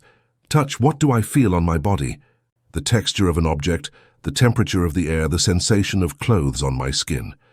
Smell, taste. Is there any associated smell or taste? A person's perfume, the taste of celebratory champagne. The crown of emotion. All the senses are important, but feeling is king. As you immerse yourself in your scene, your only goal is to evoke the emotion you would feel if it were real. Is it relief? Gratitude? Joy? Awe? Peace? Find that emotion and let it flood you. Allow your body to become saturated with its chemistry. This feeling is the amen of your visual prayer. It is the signature that tells your subconscious, this is real. This has already happened. Third tool, the rehearsal ritual, the magician's discipline. A violinist does not become a virtuoso by practicing once a month. He becomes a master through daily disciplined practice. Your imagination is your instrument. The ideal state, the sleep portal. The most potent time to practice your imaginary act is the hypnagogic state. That state of drowsiness just before you fall asleep. Why? Because at that moment your conscious mind, the logical guardian, is asleep. Its defenses are down, and the door to your subconscious mind is completely open. An imaginary scene lived and felt in this state is implanted in the subconscious with immense force, without the resistance of rational thought. The magician does not go to sleep worrying about the problems of the day. He uses those sacred minutes to live in his wish fulfilled, allowing his subconscious to work on the manifestation all night. The practice of as-if, faith in action. The nightly rehearsal plants the seed. The daytime embodiment waters it. The master knows he must be loyal to his role during waking hours. His practice during the day is to carry with him the feeling of his nightly scene. Throughout his tasks, in the midst of his conversations, he constantly asks himself, how would the person who last night, in his imagination, already achieved his goal, walk, talk, and make decisions? And he acts from that serene confidence. It is not about performing grand theatrical gestures. They are subtle changes. Perhaps he walks with his back a little straighter. Perhaps his tone of voice is a little calmer and more confident. Perhaps when faced with a small expense, instead of feeling the contraction of scarcity, he allows himself to feel the expansion of abundance. He is not pretending for the world. He is reinforcing the truth for himself. Each of these small conscious actions is a physical affirmation, a bodily amen that tells his subconscious, yes, this is the new reality. Keep building. The theater of the future is not a place of escape. It is the most powerful construction workshop in the universe. You are not pretending a new life. You are rehearsing until it becomes your one and only true life. You have learned to command reality, not with brute force, but with the subtle art of assumption. You have learned to live within yourself as if your wish were already a fact. But what happens when the mirror of the world shows you an image that contradicts your rehearsal? How do you maintain your role as king when your circumstances scream that you are a beggar? To do that, you must master the discipline that sustains all of creation. In the next chapter, we will explore the second secret, the power of the mental diet. Chapter 9. The Art of Nonresistance. You have arrived. Initiate at the threshold of the supreme art. You have learned to wield the most powerful tools of the Creator. Your word is a decree that shapes the invisible substance. Your intuition is the oracle that guides you along the divinely planned path. Your faith is the absolute certainty that serves as the foundation of your creation. And your imagination is the sacred bridge that allows you to live in the end, rehearsing the reality of your wish fulfilled. You are a powerful emitter of energy. You have learned to build the temple of your desire on the plane of consciousness, brick by brick, with astonishing discipline and clarity. Your work on the inner plane is done. And now what? Now we come to the most subtle, most perplexing stage for the logical mind, and yet the most decisive of all. The stage that determines whether your creation will manifest with miraculous grace or get stuck in the limbo of almost manifestation. This is the art that is practiced after the work has been done. It is the art of taking your hands off the wheel. It is the art of supreme trust. It is the deepest lesson of Florence Scovel Shinn. Welcome to the Art of Nonresistance, the paradox of the magician. The power of conscious inaction. Here lies the great paradox that has baffled so many seekers on the path. We have dedicated the last few chapters to learning to be active creators. We have learned to focus the mind, to direct the word, to build images with intention. All of this implies a degree of control, of direction, of conscious will. And that is precisely why this final lesson is the test of true mastery. Because after you have used your active power to plant the seed of your desire in the garden of the universe, the next and most crucial act of power is an act of conscious inaction. The logical mind, the architect we have trained, rebels against this idea. Once it has designed the blueprint and given the command, its instinct is to supervise the construction. It wants to know the how and the when. It wants to check on the progress. It wants to make sure the cosmic workers are doing their job correctly. And in its eagerness to help, to make sure, to control, it commits the greatest of sabotages.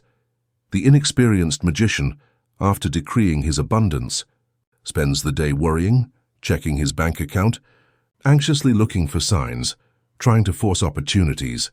In his attempt to make it happen, he is in reality drowning the seed he just planted.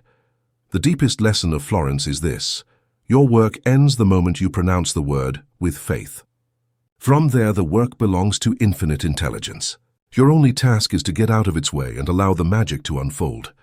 And to get out of the way, you must master the art of non-resistance, the anatomy of resistance, the great silent obstacle. What exactly is resistance? It is any thought, emotion, or action that contradicts the faith that your desire is already an accomplished fact on the invisible plane. It is an energy of doubt, of control, and of fear that manifests in three subtle but devastating ways. Mental resistance, the tyranny of how. This is the most common form of resistance. It is the compulsive need of your logical mind to solve the puzzle of your manifestation. After you have assumed your desire, this voice appears and begins its interrogation. I don't see how this is possible. Logic and evidence say this can't happen. You don't have a plan. You don't know the steps. You're deluding yourself. This monologue, while it seems productive, is born from a deep lack of faith. It is a vibrational declaration that says, "Universe, I have given you the command, but I don't really trust that you know how to execute it. So let me handle it." This energy of control and doubt creates such a loud static that it completely blocks the whisper of intuition, which is the real GPS that will guide you across the bridge of incidents. Emotional resistance, impatience, and doubt. This resistance is felt in the body. It is the anxiety that arises when you open your eyes in the morning and your physical reality still hasn't changed. It is the frustration you feel when you see another person get what you have asked for. It is the wave of doubt that hits you after a temporary setback. Each of these emotions is a counter-decree. Impatience is an affirmation that I don't have it yet. Frustration is an affirmation that it's not working. Doubt is an affirmation that the law is not real. These emotional vibrations are like powerful magnets that work in the opposite direction of your desire, slowing down or even canceling your manifestation. Physical resistance, struggle, and effort. This is the resistance of forced doing. It is the belief that you must fight for your dreams. It leads you to work to the point of exhaustion, to force doors that don't want to open, to manipulate situations and people. It is the energy of swimming against the current. The magician who operates from resistance believes that success is directly proportional to his effort. The magician who operates from non-resistance knows that success is directly proportional to his alignment. Inspired action, as we learned, feels light, fluid, and effortless. Forced action feels heavy, difficult, and exhausting.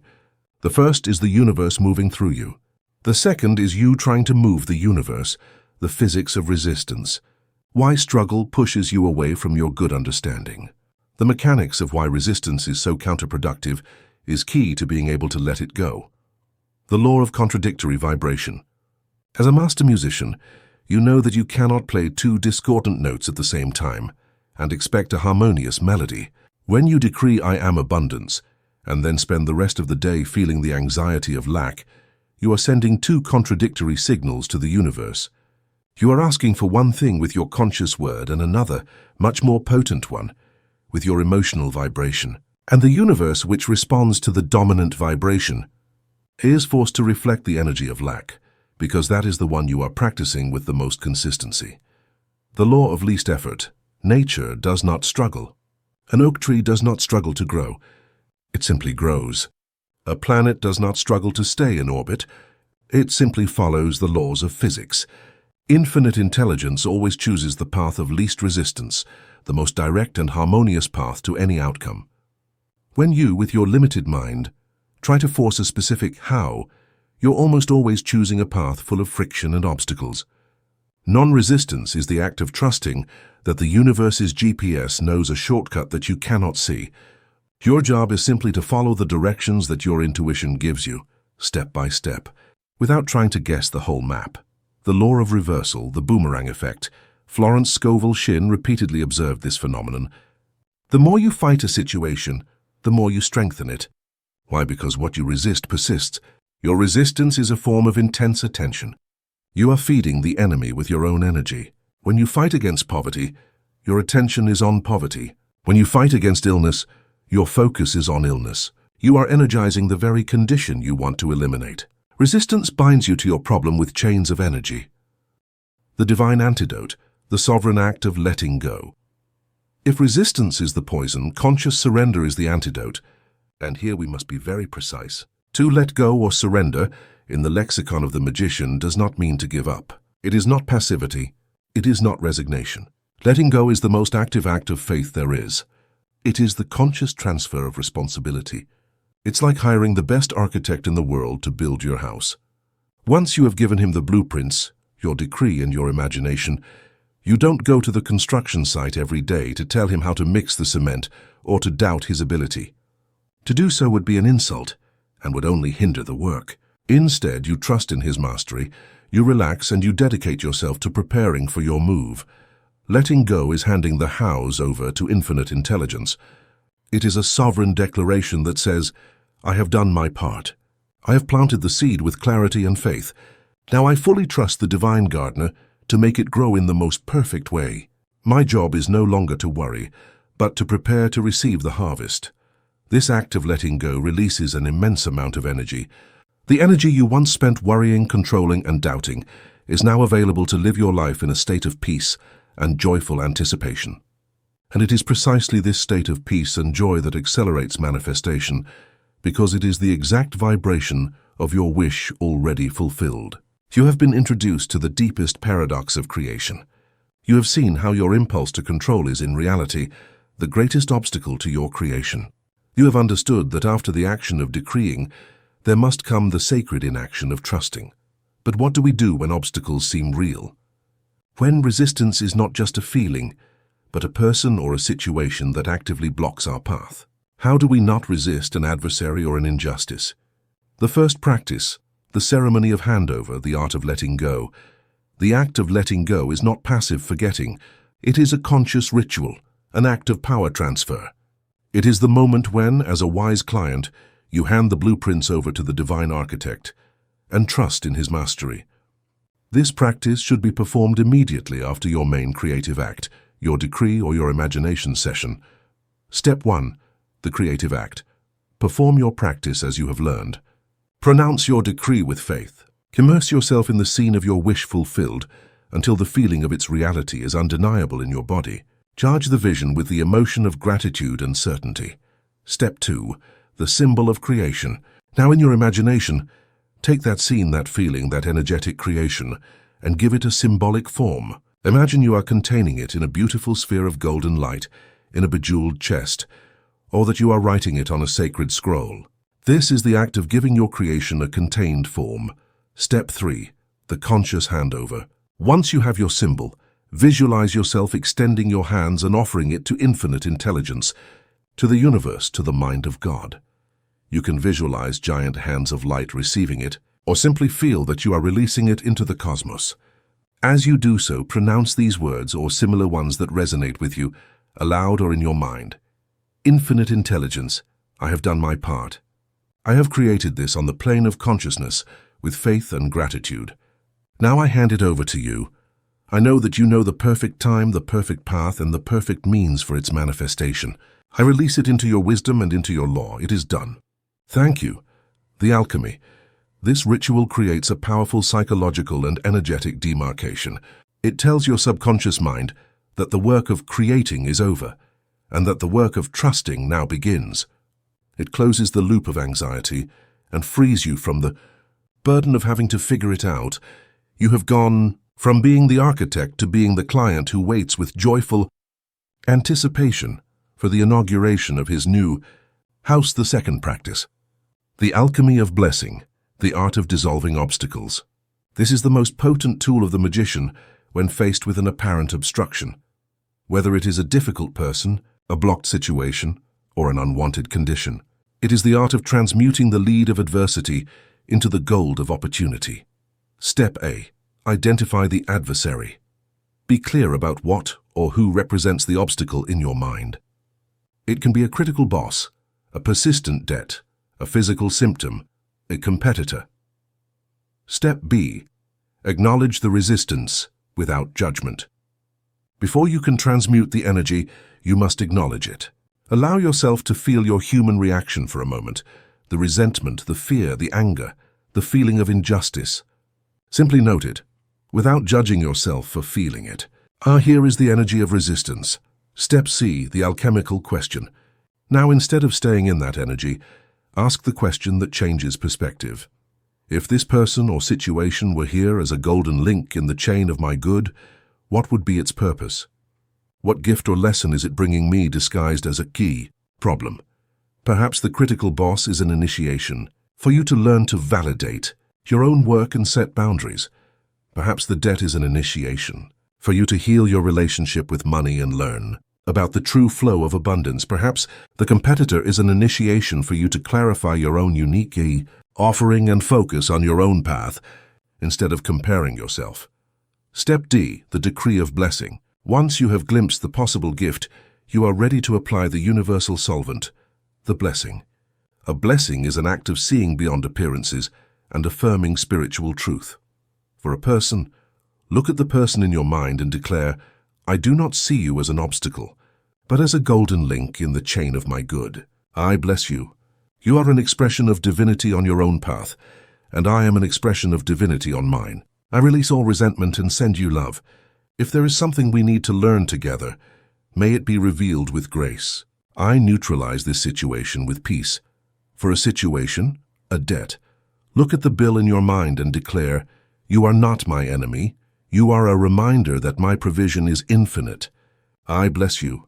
I thank my creditors for their service. Infinite intelligence is my instant and inexhaustible provision, and this situation is a channel for my unexpected abundance. It is done. For a condition, an illness, put a hand on your body and declare, I deny the power of this appearance. It has no reality of its own. The only reality is the perfection of my spiritual being, and I claim its manifestation in my body now. The alchemy. The blessing is the supreme act of non-resistance. You stop fighting appearances.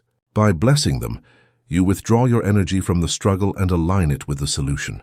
You neutralize the negative charge, and give the universe permission to show you the easiest path through the apparent wall. You will discover, often miraculously, that difficult people soften or disappear from your life, and that blocked situations dissolve or transform into opportunities. The third practice, active waiting, the art of living in the interval. The time between your creative act and its physical manifestation is the test interval. This is where mastery is demonstrated. It is not a passive, empty waiting. It is an active waiting full of faith, the hunt for emotional evidence. Your main desire is always a feeling. If you want prosperity, the feeling is freedom and security. If you want healing, the feeling is vitality and peace. While you wait for the main manifestation to arrive, your practice is to become a hunter of evidence of that feeling in all areas of your life. If you are seeking freedom, celebrate the freedom of being able to choose what you have for breakfast, the freedom of taking a walk, the freedom of your own breath. Every time you find a small instance of that feeling, celebrate it. Ah, here it is. More of this, please. This keeps you on the frequency of your desire, the script of anticipatory gratitude. Continue practicing gratitude for your wish already fulfilled, as we learned in the chapter on faith. Talk about your manifestation as if it were already a pleasant memory. Instead of saying, "When will my partner arrive?" say inwardly, "I'm so grateful for the perfect and surprising way I met my partner." Everything aligned in a magical way. In doing this, you are not lying. You are rehearsing the vibration of the future you have chosen and keeping it alive in your present. Follow the signs. The universe will speak to you through intuition and synchronicities during this interval. Your job is to stay awake and follow the breadcrumbs. As we learned in the chapter on signs, waiting is not inactive. You are attentive, receptive, and ready to perform the next inspired action. You have learned to assume your new reality, to protect it with the discipline of a mental diet, and finally, to hand it over to the universe with the serene faith of surrender. You have completed the cycle of inner creation. Now, in the final chapters of our manual, we will become the masters of application. We will take this forbidden knowledge and focus it like a laser on the great arenas of life. Chapter 10. Living in the Magic Circle. You have walked the path of the initiate, my dear magician in training. You have journeyed through the valleys and peaks of your own being. You have mastered the arts that were promised to you at the beginning of this journey. You learned the first art, the magic of the word, and discovered that your tongue wields the power of creation. In the decree workshop, you learned to forge affirmations that are direct commands for your subconscious servant, and with linguistic alchemy, you began to transform the lead of your complaints into the gold of your blessings. You mastered the second art, the whisper of intuition. You recognized the infallible oracle within you, the voice of infinite intelligence, and learned to differentiate its serene whisper from the shout of fear. You began to read the language of signs, recognizing the hand of divinity in the dance of synchronicity. And finally, you delved into the third art, the substance of faith. You understood that faith is not a wavering hope, but the absolute certainty that your desire is already a fact on the invisible plane. You used the bridge of imagination to rehearse and feel that reality. And you learned the supreme power of non-resistance, the art of letting go and allowing the magic to unfold. You have learned each art separately. You have practiced each technique. But the ultimate goal of the magician is not to perform isolated tricks. The goal is to embody the magic. It is to stop doing magic and to be magic. Now it is time for the final integration. It is time to draw around you the sacred circle of power in which you will live from now on. A state of consciousness where your word, your intuition, your faith, and your trust are no longer tools you use, but facets of the person you have become. Welcome to the practice of living in the magic circle, drawing the circle, the anatomy of a magical life. The magic circle is not a ritual you perform on the floor with candles and salt. It is a state of being. It is an energetic fortress and a miracle incubator that you build from within and that you carry with you wherever you go. It is the result of the perfect harmonization of the four great forces we have studied, each representing a cardinal point on the compass of your consciousness. The first pillar, the north, the direction. The word is a sovereign decree. The north point of your circle is the power of your creative word.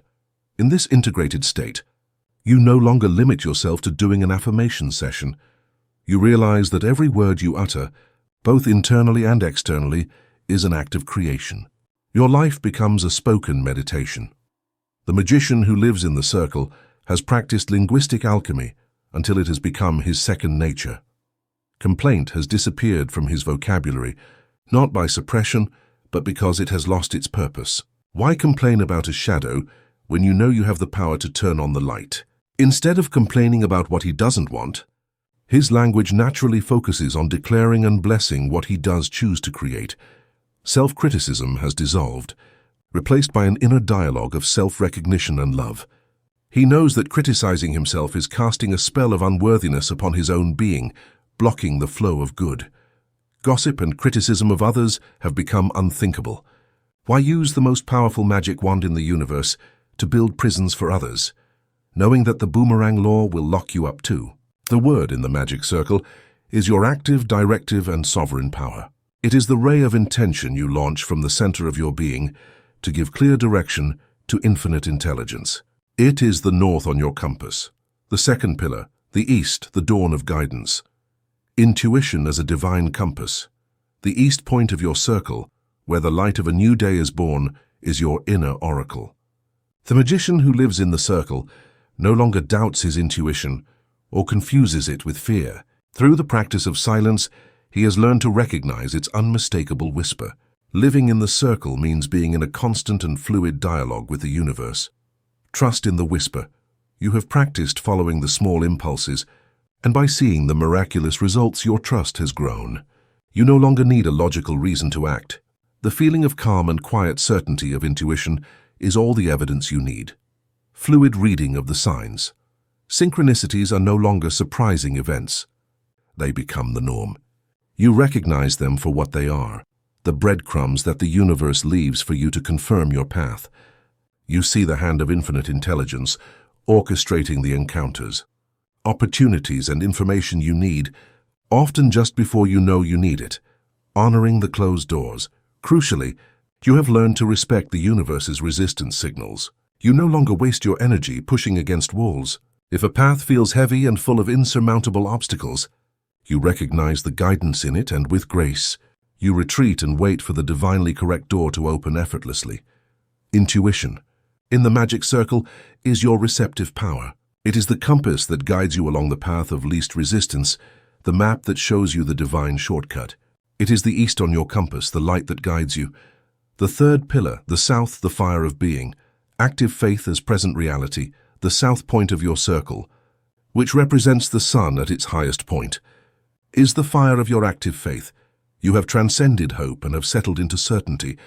Living in the circle is living permanently in the state of the wish fulfilled. Imagination as a home. Your practice on the bridge of imagination is no longer an exercise. It has become your default mental state. You feel more real in the reality of your wish fulfilled than in the world of shadows of the five senses. You have built the inner evidence so solidly that the external evidence is simply a formality that is in the process of catching up. Acting as if becomes being. The practice of preparing the nest ceases to be a conscious act and becomes your natural way of being. You live and breathe from the consciousness of your wholeness.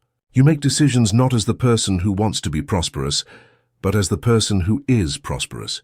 You relate to others not as someone who seeks love, but as someone who is the embodiment of love. Anticipatory gratitude as a state of grace. Your dominant vibration is that of gratitude.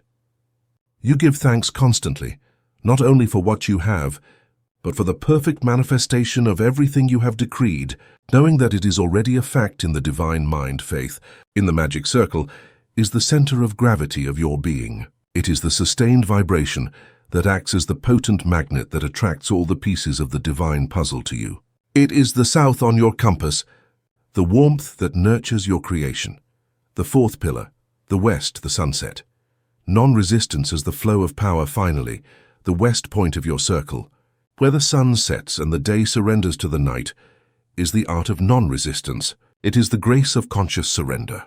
The magician who lives in the circle has mastered the paradox of power. Trust in the how. He has completely surrendered the need to control the how and when his desires will manifest. He has practiced the ceremony of handover so many times that it has become a reflex. He casts his decree into the universe and releases the outcome with absolute peace, knowing that infinite intelligence always chooses the best path. The blessing as a reflection. The practice of blessing adversaries has become his first line of defense and creation. Faced with any appearance of conflict or blockage, his automatic reaction is no longer resistance but blessing.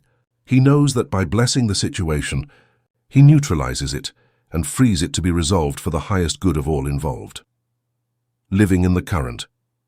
He feels like an expert swimmer who has found the main current of the river of life. There is no longer struggle. There is a sense of being carried, of being guided, of being in the right place at the right time. Life stops being a series of problems to be solved and becomes an adventure of co-creation that unfolds with grace. Non-resistance in the magic circle is the power that allows power to flow. It is the trust that opens all doors. It is the west on your compass, the wise surrender that allows a new day to dawn. When these 4 pillars are firmly established, you begin to experience what Florence Scovel Shinn called divinely planned success. It is a state of being where your personal will, what you decree and imagine, and the divine will, what your intuition guides you to do, merge and become one. Life stops feeling like a struggle. Things seem to fall into place effortlessly. The right people appear at the perfect time. Money arrives from expected and unexpected sources. Your health flourishes. Your creativity overflows. It's not that life becomes perfect or free of challenges. Challenges are still the initiations for your growth, but now you navigate them from the center of your circle, with a deep sense of peace, trust, and guidance. You know that nothing can touch you that is not part of your divine plan. You know that every apparent obstacle is simply part of the bridge of incidents that leads you to your highest good. Living in the magic circle is living as spiritual royalty.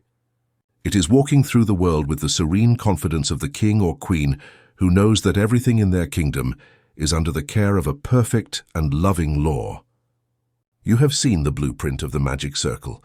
You understand its 4 pillars and the promise of a life of divinely planned success. You know how it feels and how it works. But how do you draw this circle every day? How do you maintain its power in the midst of the chaos, distractions, and doubts of the outside world? A musician, no matter how much of a master he is, tunes his instrument before every concert. An athlete, no matter how many medals he has won, warms up his muscles before every competition. The magician, in the same way, begins his day by tuning the instrument of his being and warming up the muscles of his consciousness. In this final section of our workshop, I will give you the most important ritual you will ever learn. It is the practice that weaves all the threads we have studied into a single tapestry. It is the act with which you draw your magic circle every morning, setting the tonic note for the symphony of your day. The dawn ritual, drawing the daily circle. This ritual does not require more than 15 or 20 minutes, but they are the most important minutes of your day. They are the investment that pays the highest dividends. Perform it in the stillness of the morning, before the outside world, with its chorus of doubts and distractions, has a chance to impose its script on you. This is the moment when you write your own. Step 1. The invocation of silence, honoring the west and east pillars. Duration: 5 minutes. Before you can speak, you must listen. Before you can direct, you must receive. Your first act of the day is to sit in stillness and honor the pillars of non-resistance and intuition. The practice: sit comfortably with your back straight. Close your eyes. Don't try to meditate in a complex way. Simply be aware of your breath. Feel the air entering and leaving. Your only intention is to create a space of inner silence. As we learned in the chapter on fertile silence, thoughts will come. Don't fight them. Just watch them pass like clouds in the sky of your consciousness and gently return your attention to your breath. The purpose. In these 5 minutes, you are doing several crucial things. First, you are calming the lake of your mind, allowing the wisdom of the inner oracle to emerge. Second, you are beginning the day from a state of being, not doing, affirming your trust in infinite intelligence. And third, you are clearing your mental slate, preparing it for the decree you are about to write. Step 2. The declaration of the decree, honoring the north pillar. Duration: 3 minutes. From the clear space of silence, it is now time to take your magic wand and give a clear direction to your day. This is the moment to honor the power of your word. The practice. With your eyes still closed or looking in the mirror, choose and pronounce your sovereign decree for the day. It is not a wish list. It is the declaration of the spiritual truth you choose to embody. You can have a general decree for your life, or a specific one for the day that is beginning. General example: I am a perfect and divine being, living in a perfect and loving universe. My divine plan manifests now, bringing into my life radiant health, unlimited abundance, deep love, and the perfect expression of my being. All that is mine by divine right comes to me by grace and in a perfect way. Specific daily example: today is a day of divinely planned success. I am guided by my intuition every step of the way. The right doors open, the right people appear. Everything I do prospers, and I am surrounded by a wall of love and protection. The purpose: pronounce the words slowly, with feeling and conviction. Feel their vibration. You are not asking. You are declaring the law for your reality. You are giving your subconscious servant and the universe the clear and direct command for the day that is beginning. Step 3. The living in the imagination. Honoring the south pillar. Duration: 5 minutes.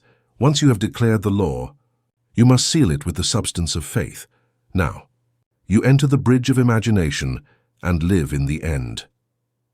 The practice: choose the most important aspect of your decree and create a brief imaginary loop of 10 seconds that implies its fulfillment. If your focus is prosperity, imagine and feel the joy of seeing your bank statement with the desired amount. If it is health, feel yourself running on the beach, full of energy. If it is love, feel the warmth of a tender hug, the immersion. Use all your senses as we learned. Live in that scene in the first person. Repeat the loop over and over, but not mechanically. The goal is to generate the emotion. Feel the gratitude, feel the relief, feel the joy. Saturate every cell of your body with the feeling of your wish already fulfilled. The purpose: you are building the internal evidence. You are tuning your magnetic field to the frequency of your new reality. You are beginning your day not from the vibration of lack, but from the vibration of wholeness. You are being the person you want to be before the day even begins. Step 4. The handover and gratitude, sealing the circle. Duration: 2 minutes. This is the final and crucial step, the one that integrates the art of non-resistance. The practice: after your imaginary act, perform the ceremony of handover. Visualize your wish fulfilled contained in a sphere of light. Offer it to infinite intelligence and release it with absolute confidence. And then, spend the last minutes of your ritual in a state of profound gratitude. Give thanks not only for what you have, but for the perfect manifestation of what you have just created on the invisible plane. The purpose: this act of letting go and giving thanks tells your logical mind to stop interfering. It closes the door to doubt and impatience. Your work is done. Now you go out into the world not as someone who hopes that magic will happen, but as someone who walks inside a magic circle that has already been established. The magician's disciplines: maintaining power. Throughout the day, the dawn ritual draws the circle. But the world, with its challenges and distractions, will constantly try to erase its boundaries. Therefore, the magician practices small disciplines throughout the day to maintain the integrity of his power field. The discipline of reaffirmation. Carry your decree for the day with you, either memorized or written on a piece of paper. In moments of transition, before an important call, upon entering a meeting, when you feel a dip in energy, repeat it silently. It is an act of reaffirming your sovereignty and of remembering the law you have established for your reality. The discipline of the conscious pivot. When you face a negative appearance, a criticism, a setback, a thought of doubt, do not fight it. Acknowledge it and then use the power of linguistic alchemy and the blessing. Immediately cast a counter-decree. I deny the power of this appearance. The truth about this situation is: declare your decree. I bless this situation, and I know it is for my highest good. This is the act of a guardian who does not allow negative energy to settle in his kingdom. The discipline of intuitive listening. Having established your intention in the morning, you now spend the day in a state of receptive listening. Pay attention to the whispers, to the gut feelings, to the synchronicities. Infinite intelligence will be guiding you every step of the way.